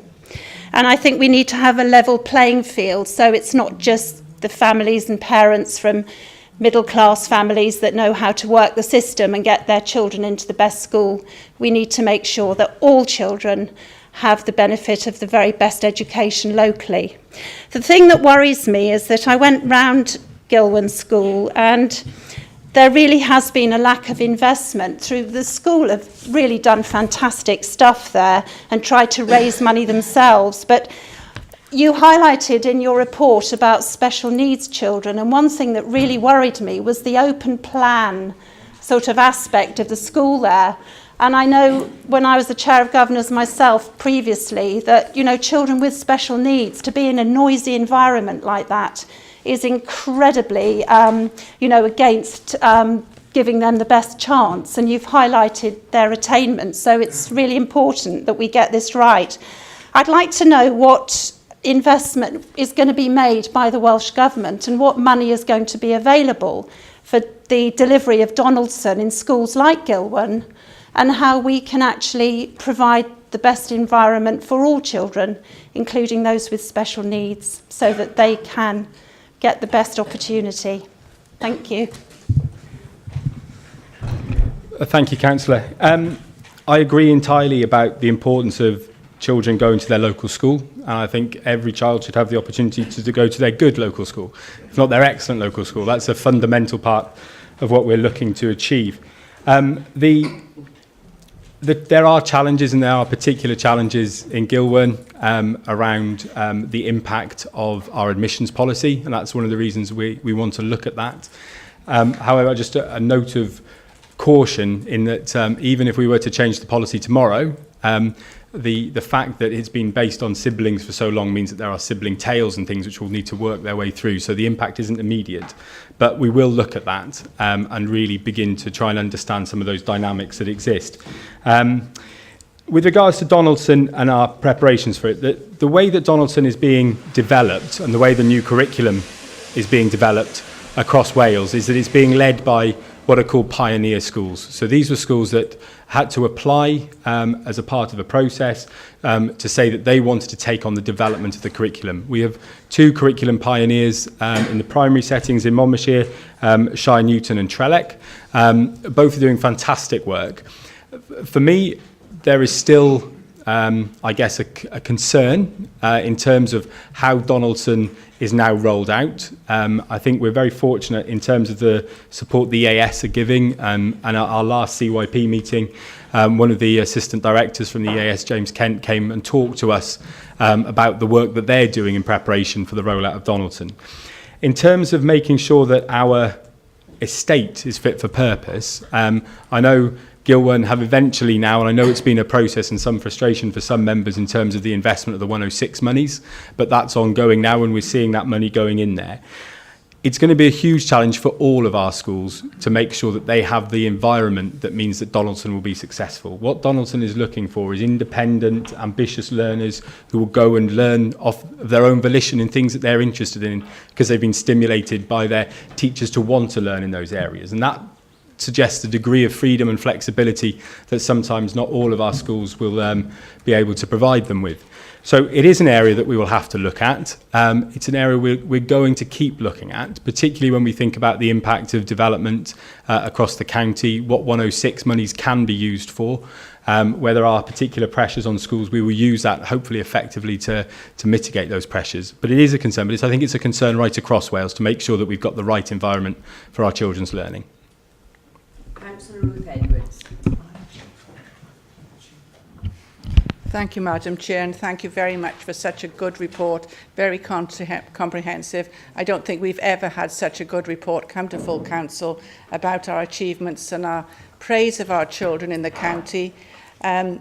Considering we have got a wonderful county for them to go to school in, to grow up in, and far better than an awful lot that are in the cities.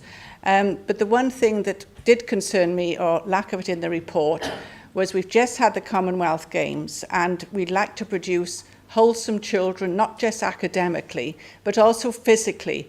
And there's so much attention being paid in the media these days about obesity and lack of exercise and achievement in that. It isn't much good, quite honestly, if you've got all the A stars in the world and you are so unfit that you do not have a whole long life later on. Academically, yes, we are doing very well, and I'm very proud to say that my children and my grandchildren have all gone to school in Monmouthshire and have done very well, some going on to university. But I do think that we do need to pay more attention with what physical attributes our children. We talk about the sugar tax, but personally people, if they really want it, they're still going to be paying more for their bottle of Coke. But at the end of the day, it's inactivity that is the worst thing for our children, and I don't think, always have to do the 2 hours or whatever, 2 lessons in freezing cold. If it's ice on the windows, they still had to go out and do it when I was in school. And I think we should be taking more attention to that, because they keep on about the obesity, and we have got a county that has got wonderful countryside that they can do far more in, that will help them not just through their school life but through their whole lives, and I think we need to pay far more attention to it. Thank you, Will. I couldn't agree more. A couple of things on that. I think it would be fair to say, and I probably didn't do this justice in the report, but we've seen some absolutely incredible results from the work that our sports development teams have done. I think the sports leadership programme, all year 5 children across the county participating in that, first place in the UK to do that was a tremendous outcome. The work that sports leaders are doing at the moment, that kind of, when you see, and I was lucky enough to meet a group of them here last summer, and you see the pride that they take in representing their school and what they do when they go back to the schools to lead their own kind of friends and peers, and in terms of leading that sport. Many of our schools undertake things such as the Daily Mile to make sure the children are physically active, and I think that's, and the other really nice thing is we've seen some kind of good investment from private companies in our schools in terms of preparing tracks and so on, that so they know the distances and so on. I think that's really positive. It's a key part of that kind of ring of well-being, the physical part, because Sport England have published recently, there is such a clear correlation between physical health in terms of your receptiveness to learning, in terms of your self-worth and your anxieties and all of those kind of things. It's a key relationship. So I think it is something which we will continue to focus on. But I also think you're entirely right to mention the countryside and how do we make best use of that. And I think some of the advent we're seeing around things like character education, I'm sure many of you will have heard about things like Forest School, which are great initiatives, and you see the children out in those environments and the different types of places of learning and so on. Those are the types of things we want to really make sure that our children kind of maximise the benefits from. Thank you, Chair. I'll try and keep it brief. Just a couple of comments. First off, the transition to the new ESTIN inspection framework, just so that if people aren't aware, that didn't go incredibly smoothly. In many cases, schools had to appeal their decision because there was a new sort of peer review element, and they actually got downgraded into another band where they've been doing excellent work for years, and then all of a sudden their rating gets changed. So several of those decisions had to be appealed, and the schools were regraded, which is unfortunate for the hard work of the teachers, because they felt they had really tried their hardest and it wasn't really getting recognised. So when you see those results where it says that we haven't got an excellent band of schooling, you know, in some ways that transition on that new inspection framework hasn't been seamless, and I think there is a bit of work to do there. Don't be disheartened by the fact we don't have that excellent band, I think. Another point is that looking at the data that you've got in there and the things that you're focusing on, when you say that you're looking at the financial concern going forward, I can't help but feel that's being slightly underplayed, but also there isn't much of a direct correlation in the report from, say, the funding and the staffing levels and the achievement levels. Unless I would look at it more thoroughly, but SRS locked me out of my computer when I tried to change my password. So, but yeah, from what I could see, I'd like to see a more clearer picture of where the funding has reduced, how the trainee teachers have reduced, and what that impact that's had on the well-being of the staff and the pupils. And it's also worth remembering when we look at that data as well, we're at a crucial year here where many schools have used up their reserves to try and buy their way out of deficits. So we have got schools in the county which are basically running on fumes. Now that's creating not only stress amongst the staff, and it will impact onto the teaching levels of the pupils, but also amongst the governors. I know many governors who are considering their position as governors because they don't want to be left with the legal responsibility of a school which can't financially protect itself. Now, that to me says that the financial aspect needs to be more tightly tied to the data that we see in these reports so we can get a greater picture. I know that it's a report of what's gone before rather than what's coming, but I think that that would be a good thing to do. And also, just to say as well, it's not easy to do well if you come from a well-off family. It's just has less challenges. Yeah. So, I think all our children have to negotiate an incredibly difficult pathway through life nowadays. It's hard for everybody. We have got a section of society that we have to be careful that we don't leave behind, but we've got to make sure we care for everybody as well. So, Thank you for those. Just a point of clarity, and I hope you don't mind. I think you're talking about, when you talked about the changing and the appealing, I don't think, certainly my expectation would be that wouldn't be ESTIN. I think the categorisation process did see this year a change in the way that there was an assessment around schools that were considered green, and that was done more by... Sorry, well, you're completely correct. Yes. Thank you. So my advice to any school would be do not try and appeal your ESTIN judgment, that's for certain. So the categorisation, and that is something that we've worked with EAS closely on to make sure that's a robust process, because we don't want categorisation to be something that's attritional.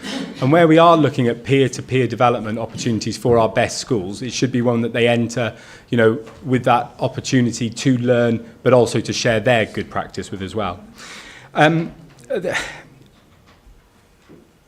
I think in terms of the correlation between funding and outcomes, I think, and I know it's something that Matt's done some work on, and we did some work on certainly when we were looking at our approach to budgeting.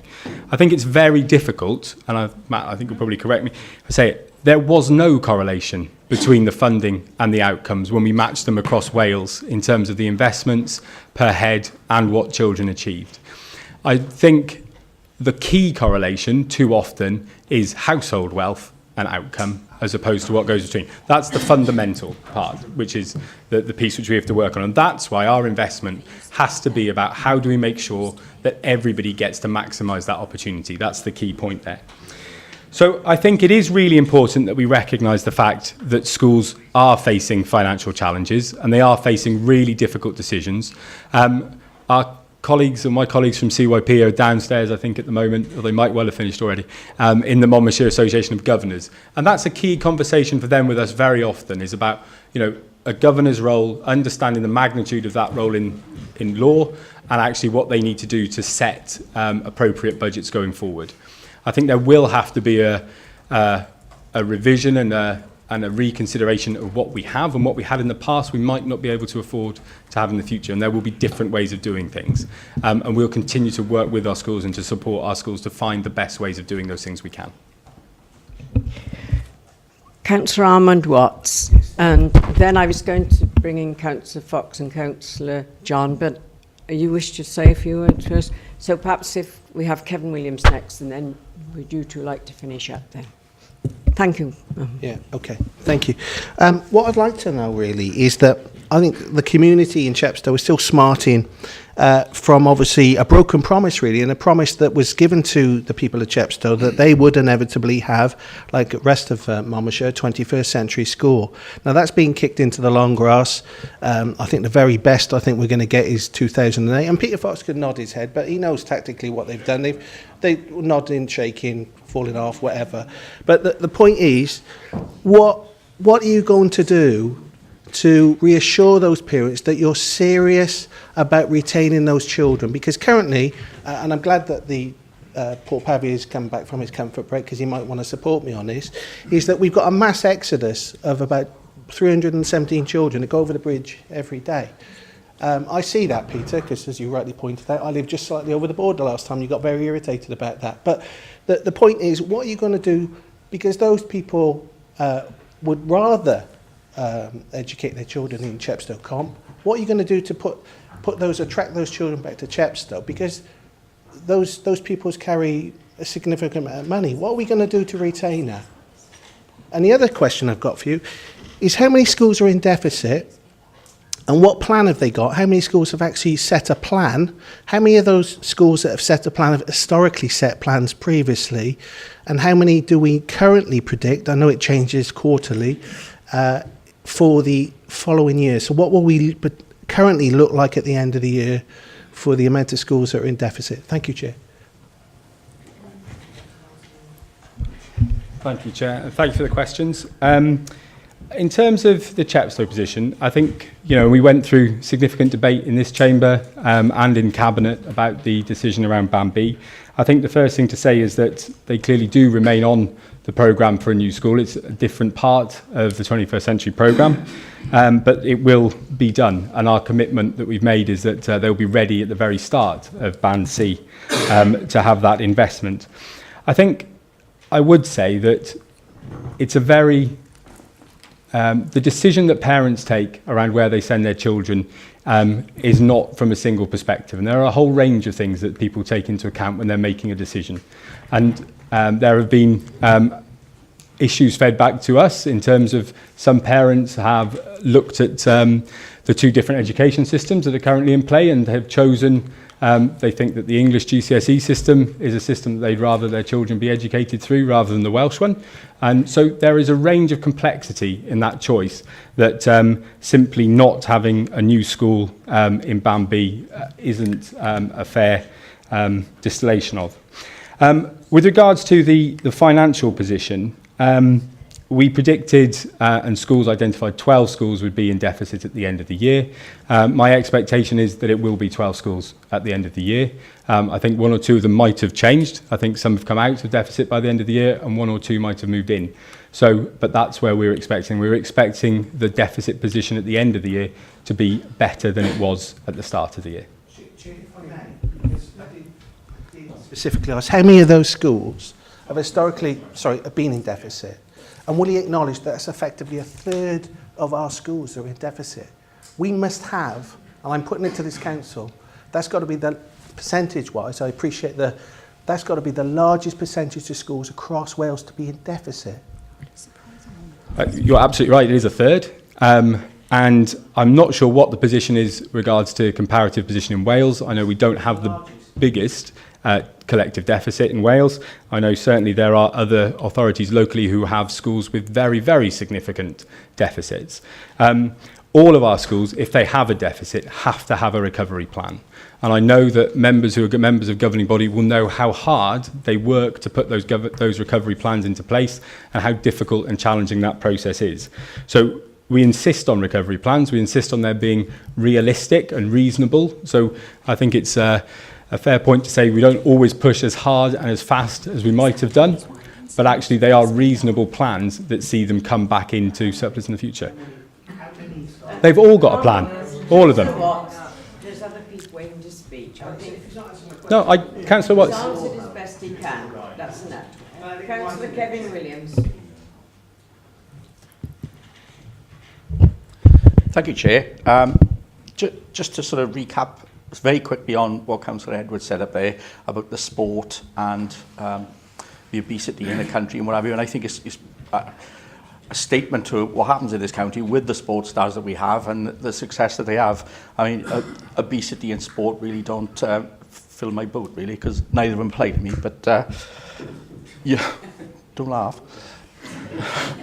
In my younger days, I was quite adept at 100 metres, basically, because I was too lazy to run 110. But what concerns me about this whole thing is the lack of the vocational side of it. Because to me, we produce these kids like robots and we forever test them and we measure them and we test them and we measure them again. But are we actually equipping people for the world of work? You know, in years to come, we've got all this city deal stuff going on with the leader and our soon-to-depart deputy chief exec is off to. Are we actually equipping these kids to do things? Not just in high-level computer coding, but in the basic stuff, you know, whether it be bricklaying, carpentry. You know, we seem to pull away from a lot of that. You know, years and years ago when I was in school, about 20 years ago, I made a football rattle, an ashtray, you know, just things like to get you working with wood and metal. No, seriously. But the actual manual skills, these kids today haven't got a clue. And then they go out there, they failed in the system somewhere along the line because they didn't get enough GCSEs and were measured incorrectly, and then they're stuck. You know, we should be looking to see what we can do. And you did say, didn't you, that the sort of vocational side had been pulled away a little bit. We've gone over to these 2 yearly exams, which I don't think is a good idea, personally. I think it's much better to test them as they go along to ensure they understand what they're doing on a term-to-term basis rather than way in front. So I just wonder what we're doing to sort of hang on to those. And as a parting shot, maybe some of the problems in the north because you close too many schools, Pete. I had to get that in. Thank you, Councillor Williams. I agree entirely about the skills and about making sure that children are absolutely kind of ready for work and work ready. One of the things which we've begun to do is to talk to our 4 secondary schools about better collaboration post-16 to make sure we've got a better, broader offer. But we're not only talking to our 4 secondary schools, we're also having those conversations with Coleg Gwent. I'm acutely aware that we don't, aside from the land-based offer that we have in us at Coleg Gwent, we don't have that provision. And how do we promote access to that vocational learning? Clearly, you know, what's coming out of the Learning and Skills Partnership as a part of the City deal will be critical in informing that and shaping what that design looks like in the future. It is hugely important to us. You know, the number of children who we have achieving very well at GCSE then goes through into achieving at GCSE. But I think we're beginning to see market changes in terms of the university market, in terms of people's willingness to commit to that level of debt in the future. The opportunity for really valuable work-based learning and apprenticeships has to be something which we focus on. So that's got to be something which we look to in the future as well, without question.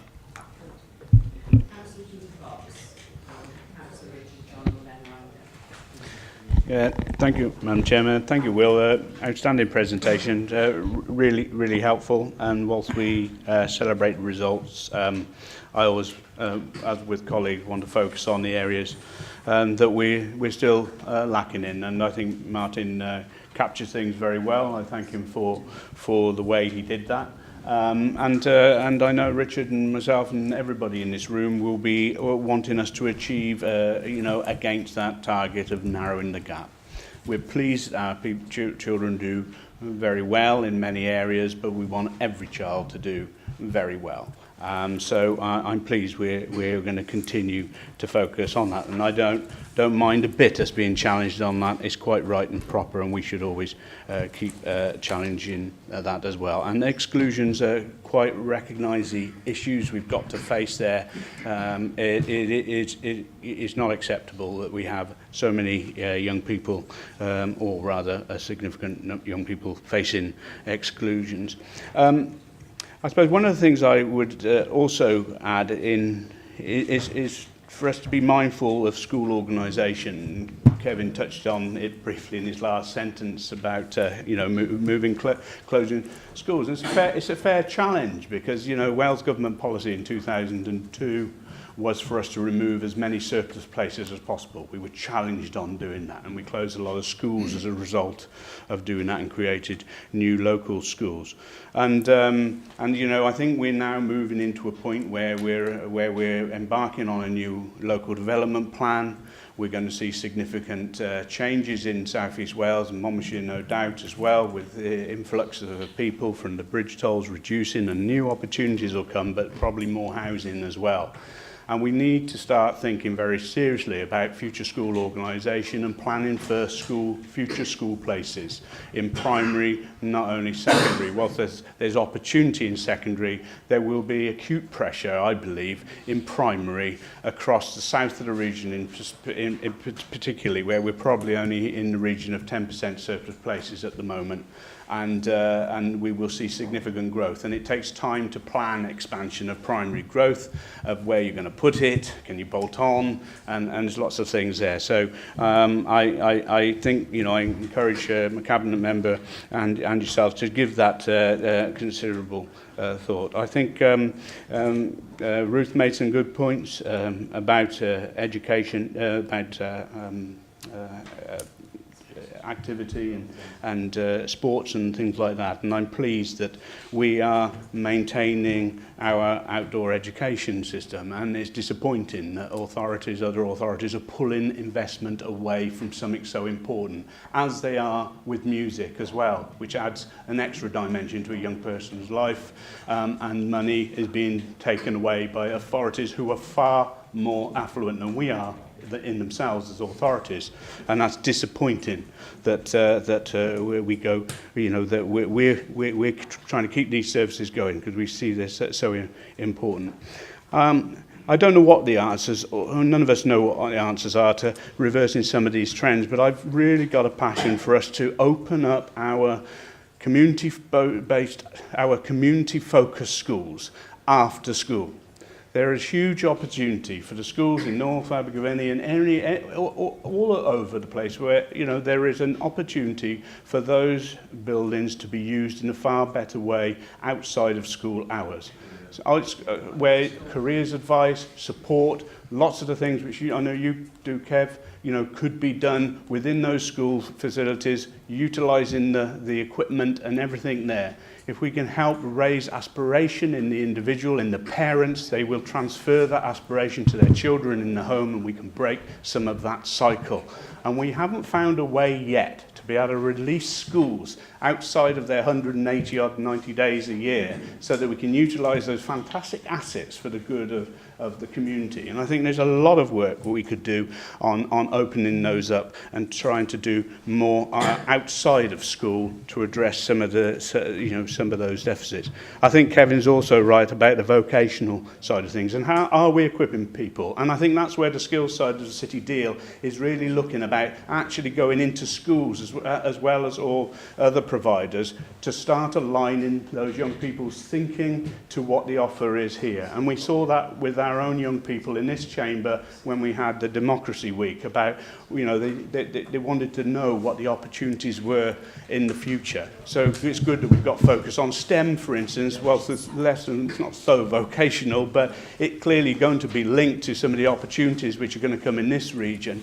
But Kevin was right, I learned how to change a clutch at school, how to turn metal, how to do lots of things like that, which have equipped me and given me a sound back to help me out in my career as a farmer as well. I was still sort of a farmer. And, but they were really important. How many young people come out of school and can't change a fuse, can't put a plug on, you know, don't know which end of the car to put, you know, various things in. You know, there is important balance, and I think sometimes we can lose some of that balance. So Will, thanks for the report. Excellent report. Lots more to do, but I'm really clear that you know that the team you've got, we can start narrowing those gaps even further. That's one of the most important bits for me.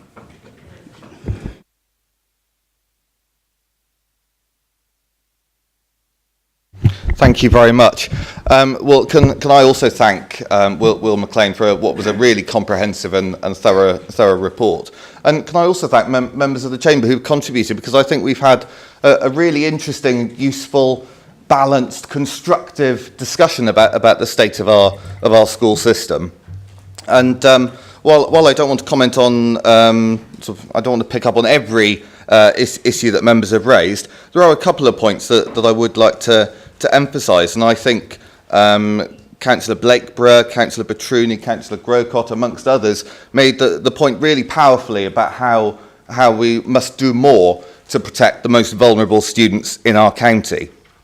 And Councillor Blakeborough, I know you also made the point about the danger of complacency, and you know that's a real risk for authorities such as Monmouthshire, where we know that many of our children do come from fairly well-off, perhaps middle-class families.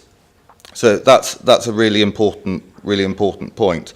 I thought Councillor Pratt made a really important point as well about PISA. And PISA is often dismissed, but I do think it's really important because it demonstrates to potential investors that I think there are large companies that will look around the world and look at PISA results and look at where they invest their money and where they will have that quality skills base, and that makes a real difference as to where they settle and where they create some of these really skilled jobs that we need in our economy. So that is important.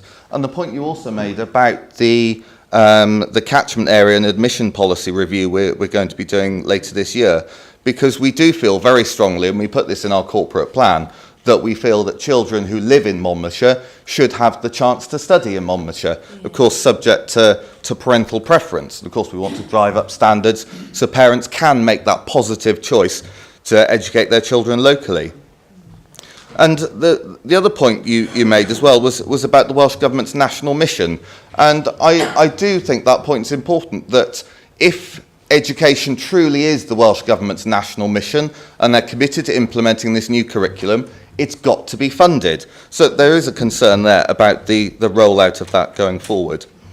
I thought Councillor Becker made a good point about ensuring that we look after every child, and it's not just about bringing children up to the average, it's about stretching every child so they achieve their full potential. And in many cases that does mean that we're stretching the most able and most talented students. So we're looking at where students can get those +1 and those +2 outcomes. So that's really vital, because every child deserves that very best start in life. I want to put on record the thanks of the authority, and I'm sure I speak for every member, for the tremendous work that teaching staff do across Monmouthshire, educating our 12,000 pupils. Since my appointment, I've visited almost every single school in the county, and I've been really impressed with what I've seen. I feel I've seen excellence in teaching and learning. I've seen really strong leaders in our schools who are doing a brilliant job. Such fantastic examples of leadership, and I think we can be really proud.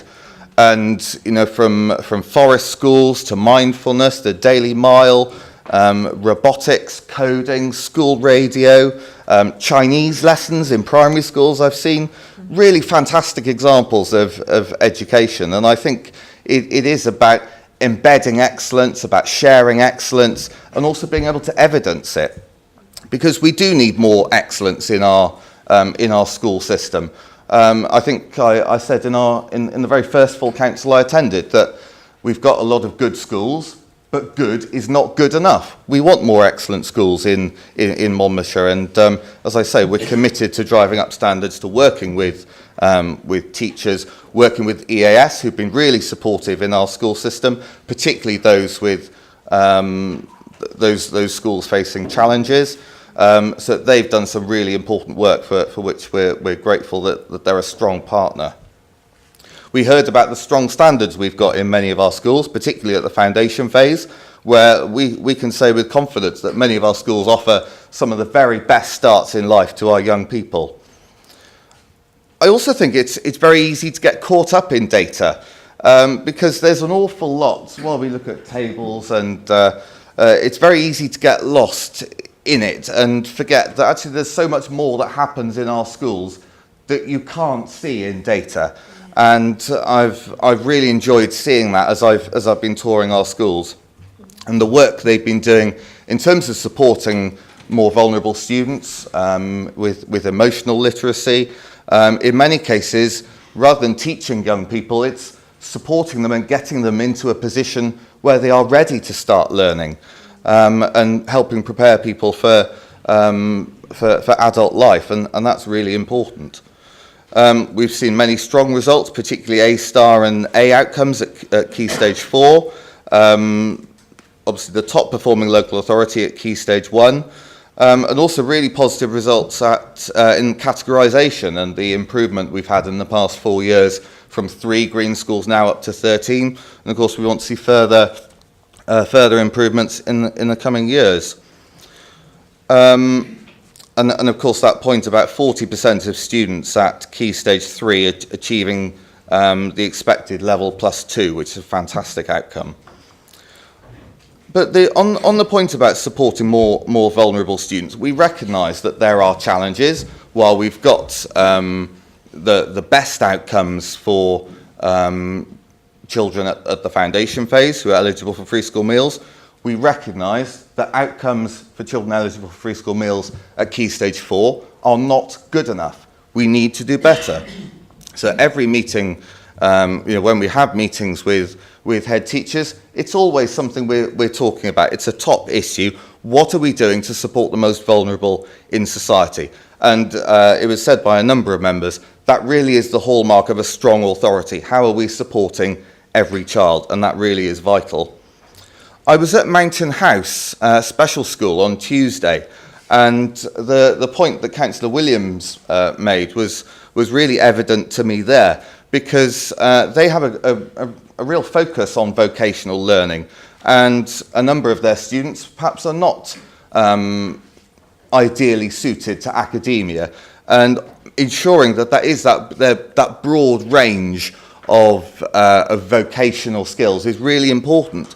And ensuring that every child, even though they may have some very complex needs and need additional support, that they can go on and achieve the skills that they need to be able to gain a profession and earn a living in later life. And that really is one of the main paths out of poverty, giving people the skills, the support they need to be able to get on in life, earn a profession, earn a living.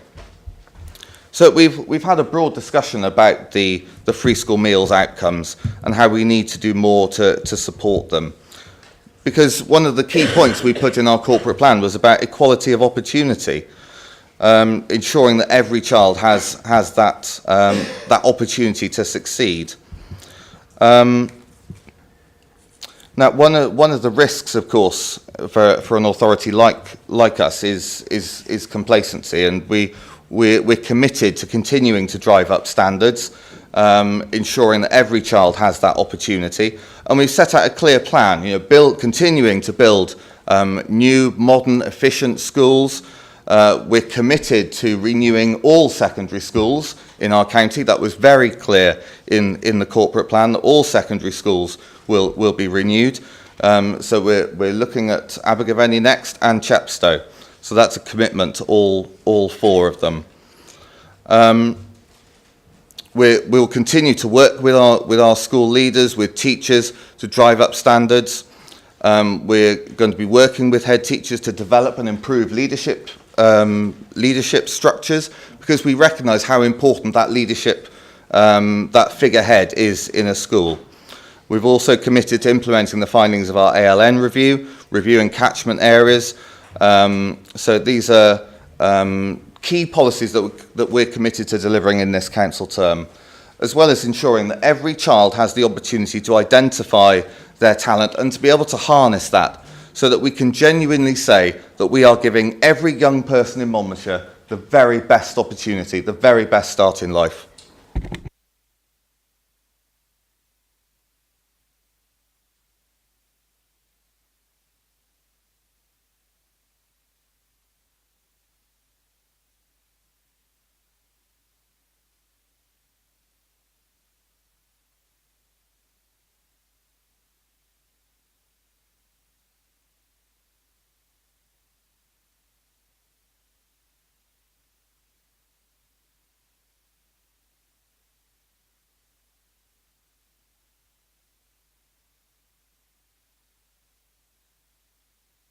Diary for the meetings 2018-2019. Each committee, each select committee, has reviewed the timing of the meetings of their own diaries, and as a result this draft diary has been prepared. As in previous years, as far as practicable, meetings are scheduled so as not to interfere with school holidays, and that's been requested by councillors. County Council meetings have been scheduled to start at 2 o'clock, 1400 in the diary, and the timing of the County Council meetings may change following a review of the trial period by the Democratic Services Committee for alternating the start times of County Council meetings. The Democratic Services Committee has requested that the dates be set and approved in the diary so as to avoid special meetings being held at short notice, which obviously inconveniences many members. Members, the diary meeting, the recommendation is for the diary meetings 2018-2019 to be in accordance with the attached schedule, and trust that this can be approved. Thank you.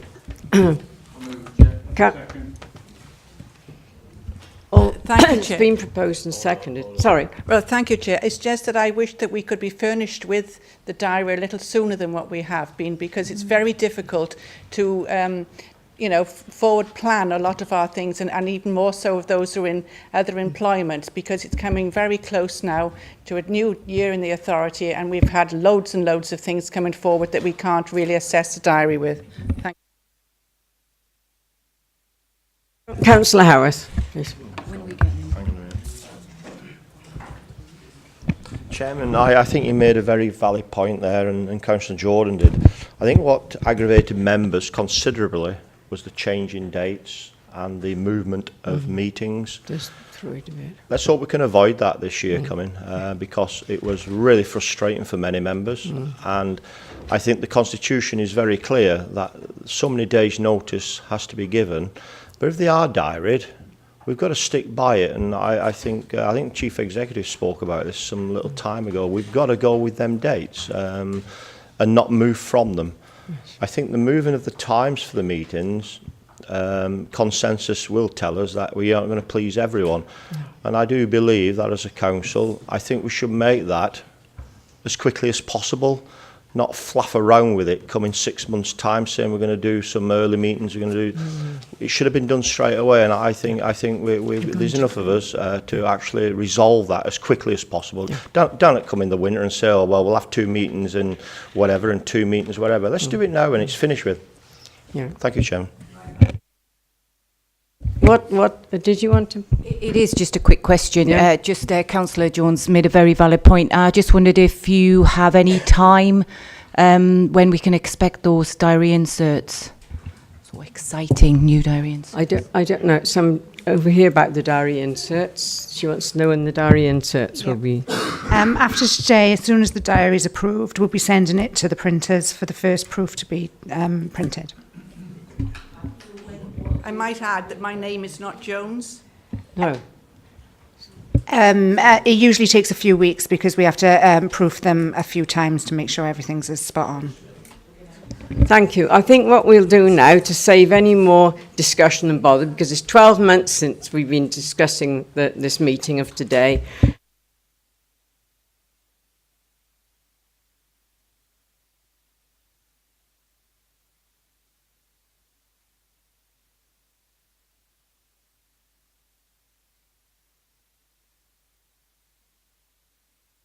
Hang on a minute, Chairman. Can I just ask about the procedure here? Can the Chairman make an amendment to a report? It's not an amendment.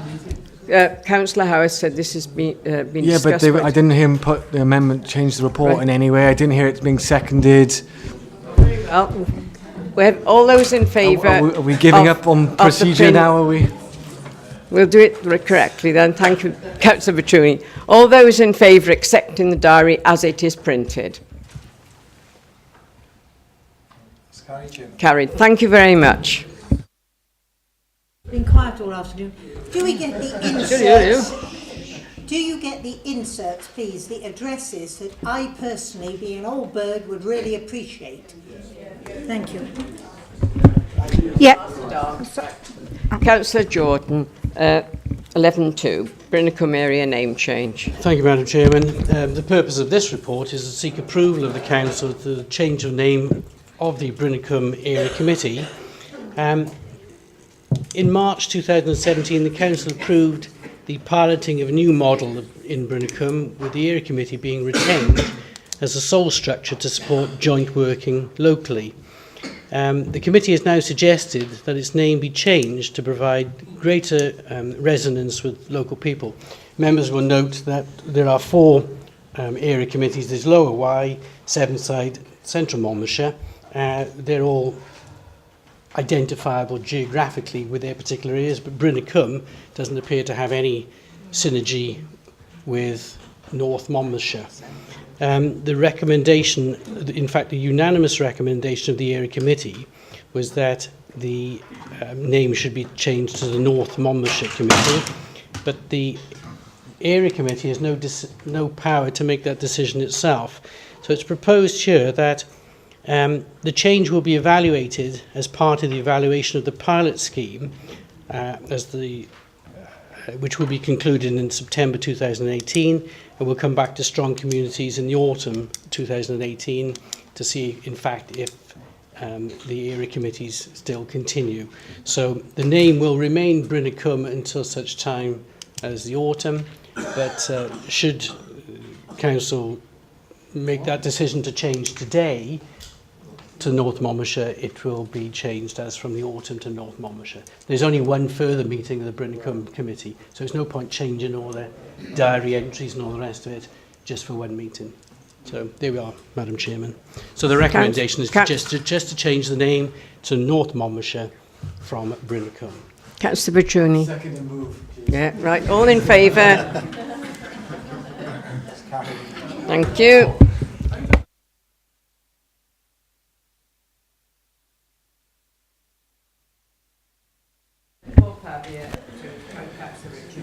Thank you, Madam Chair. Will the Cabinet Member for Education provide an update on the development of the authority's Welsh in Education Strategic Plan? Thank you very much for the question. Our Welsh in Education Strategic Plan was approved by Cabinet on the 4th of October 2017. Since then, we've been in discussions with Welsh Government on a number of minor amendments regarding our commitments to work with communities to examine evidence of demand for Welsh medium education, particularly in the Monmouth area. And I welcome any contributions from members of this chamber who may have evidence of demand for any Welsh medium education in or around Monmouth.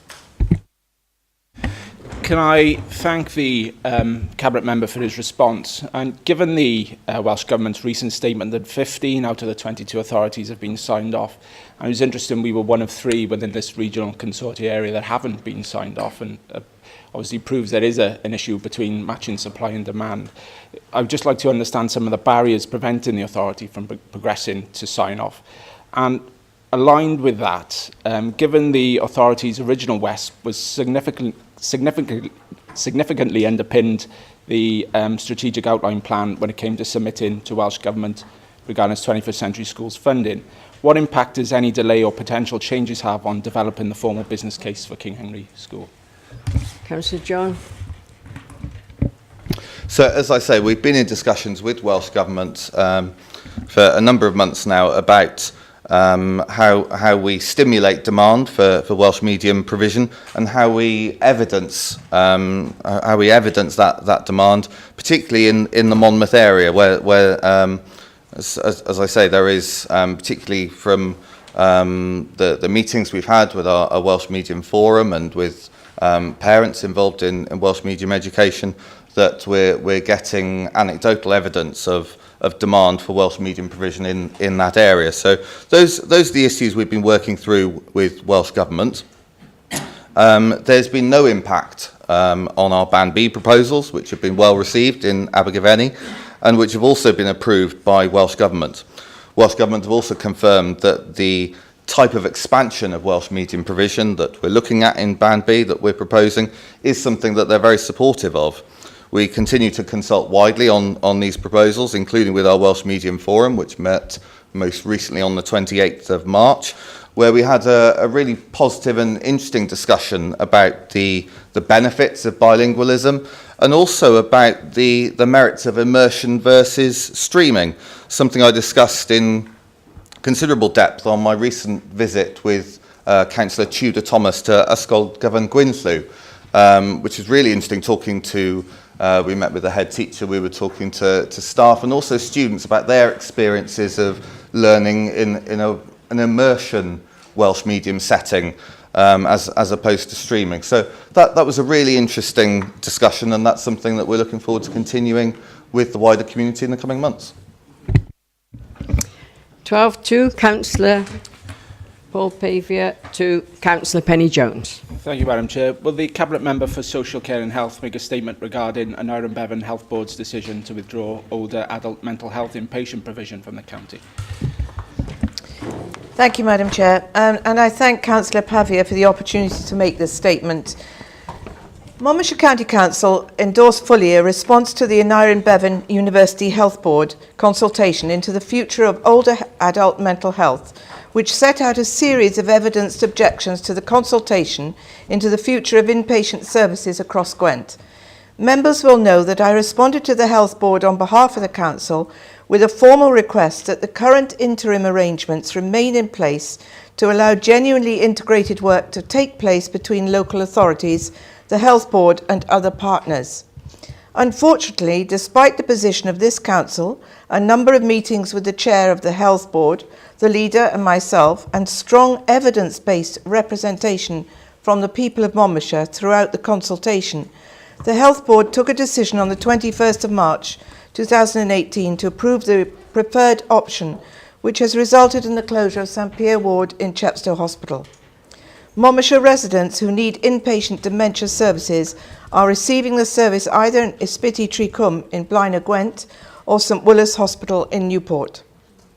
At the time of the decision, the ward had 6 patients, and I am pleased to report that the transition of the remaining patients was completed uneventfully. However, the chair of the board advised us that following the decision of the Health Board that the ward needed to close very quickly, and it was based on clinical advice to ensure patient safety. Since that decision, we have received representation that indicates this is not an unanimous clinical view, and I am highly concerned that not all views were presented to the board at the time of their decision making. I remain deeply disappointed at the decision of the Health Board, and we are of the view that it is not a decision that is in the best interests of the most vulnerable people in Monmouthshire. It was requested that the Health Board attend this meeting of the Council to further explain their position to us. Unfortunately, we cannot compel them to attend, but we felt it was important that they did, given the importance of the matter to our citizens. They have declined to attend a council meeting, but will be attending select committees in the near future, and I am sure this item will feature prominently on our agenda for discussion with them. We have actively considered whether there is a strong case for the decision of the Health Board to be challenged legally via a judicial review process. We do believe we would be on strong grounds, but are very conscious of the implications on our long-term relationships with a key partner. In relation to the broader future of Chepstow Hospital, the board work is underway to develop an integrated health and social care hub for the South Monmouthshire population. This work will be reported back in board and to council in September. In addition to approving the changes to inpatient services, the board also approved a further £200,000 investment for older adult mental health service to work in partnership with Monmouthshire County Council and other stakeholders in Monmouthshire to further develop an integrated model of support for older people with a mental health need. This will be a useful opportunity to explore new ways of working that can inform new models of integrated service delivery for older people with mental health needs as we move forward. Thank you, Chair. Do you have a supplementary, Yes, I Councillor do. Pavia? Yes, I do. Thank you, Madam Chair. I think examining the whole process in the round, how the options appraisal was determined, how the consultation was handled and how inpatient numbers were clandestinely eroded, I think it's very clear that the whole process was predetermined from the start. And the fact that senior leaders of the health board are not prepared to come here to justify the decision and update us on how the closure programme was executed demonstrates not only a breathtaking arrogance, but how out of touch they are as a public body. I'm sure the chair of Adult Select will have a view on how soon the committee would like to see the health board in to give evidence, and I'm sure he will be discussing that with his committee members. But just in relation to the legal advice on judicial review, is she in a position to share any of that legal advice? And what potentially was the statistical average of us winning a judicial review if we did decide to go down that route? Councillor Jones? Thank you, and I agree with Councillor Pavia. I think it is essential that it goes through Adult Select. They come to Adult Select, and perhaps that should be opened up for all members who are going to be, it will be highlighted to all members so that they have the opportunity to attend and ask questions there. As to the statistical evidence, I'm really afraid I don't know it, and I will be prepared to find that out and discuss it with him. Okay, thank you, Chair. Thank you. Councillor Pavia again. Question to Councillor Peacock. Thank you, Madam Chair. Will the leader of the council make a statement following the launch of the Welsh Government's Green Paper on local government reform? Yeah, certainly. Thank you, Paul, for giving me the opportunity. Members, you'll be aware that the Green Paper named Strengthening Local Government Delivering for People was published on the 20th of March.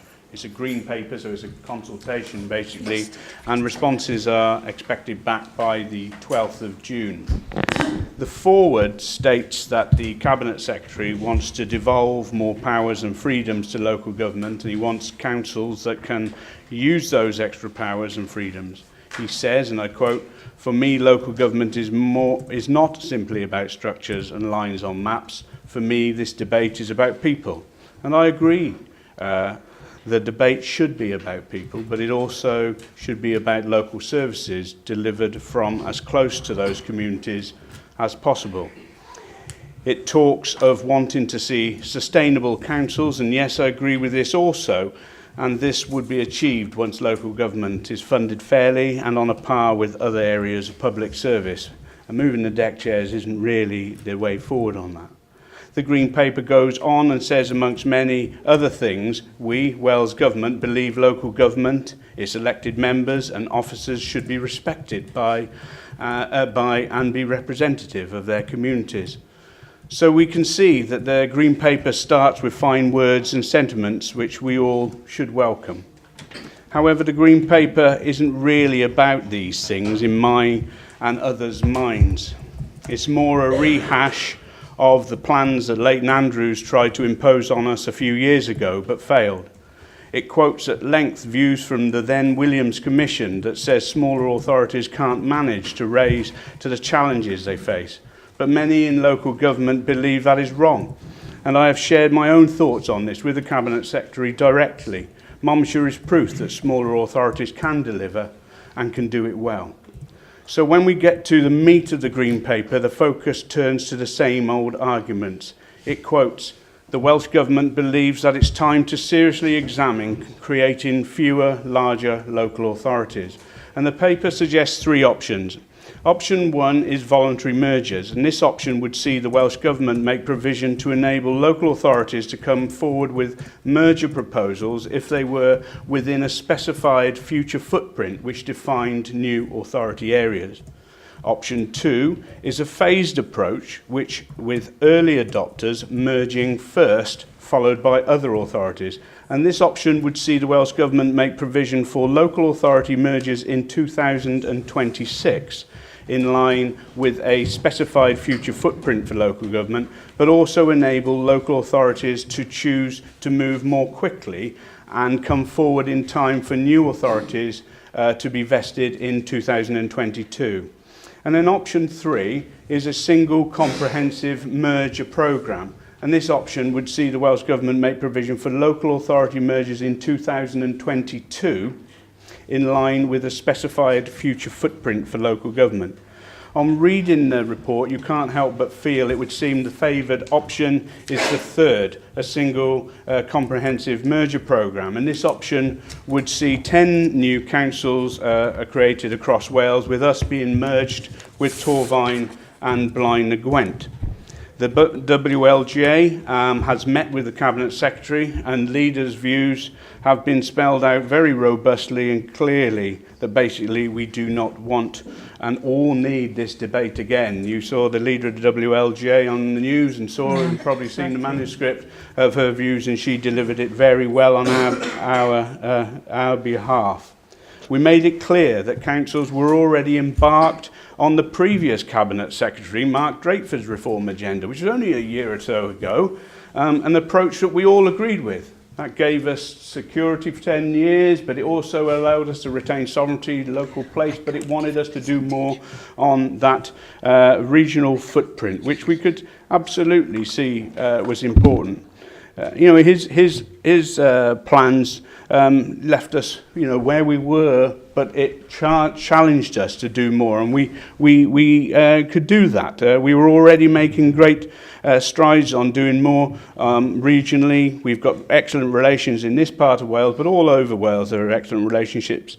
And as you can see across this Cardiff capital region, great relationships are being built, which can be built on even further. So raising this debate again is unsettling.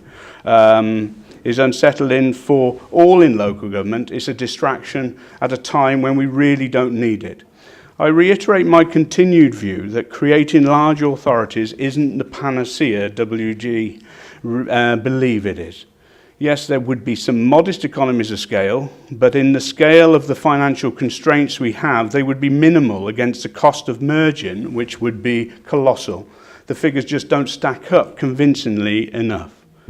We are already moving ahead on a regional platform. The City deal is a prime example of that, where 10 councils are working together and plan to do more together over time. And there are many other examples across Wales where the foundations of regional working are being laid. To undermine these now would be wrong and set the service delivery back, not take it forward. I'll use our own region as an example, one where 10 authorities are committed irrevocably to working together. If new councils were created in the region, the very future of the City deal would be at stake. All steps taken to date would need to be unpicked and then recreated. And who knows if the new entities would sign up to it as the old ones had. We're starting to make a region globally recognised now. Who in their right mind would want to threaten all that we are doing and plan to do? And clearly these proposals in this green paper would clearly do that.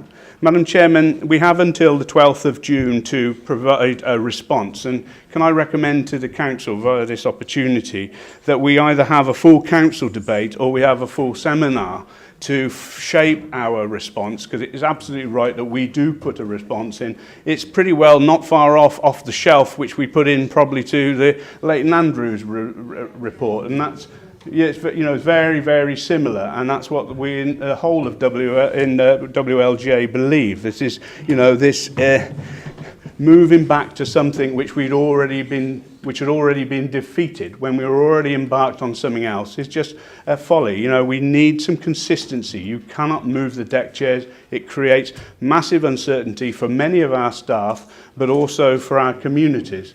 And I, for one, do not want to see Monmouthshire go. I love Monmouthshire as it is. That's not to say I'm against working with others to deliver services in a different way, but I believe in our sovereignty and our identity. And I'm not going to be part of selling Monmouthshire down the river.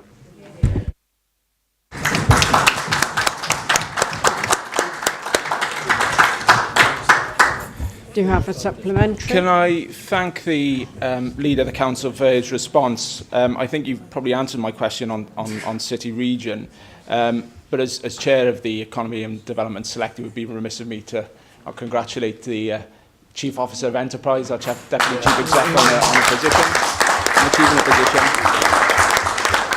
I know she'll do a fantastic job, but I hope you can assure that she's got a long-term job to go to if this reform does happen, because it is concerning that it could really unpick the whole deal and railroad the process completely. Yes, thank you, Paul. Can I too also congratulate Kelly once again, an absolutely outstanding candidate, and we are so pleased right across the region, all 10 leaders unanimously supportive of Kelly and vision and what she's going to do, and I do want her to have a long-term job. I don't want that to be unpicked, because as I explained, you know, just think of it, how many times we come to this chamber to agree, you know, the assurance framework, you know, the high-level business plans, the financial package, all of those things which needed 10 constituent parts, you know, which took a lot of anchoring.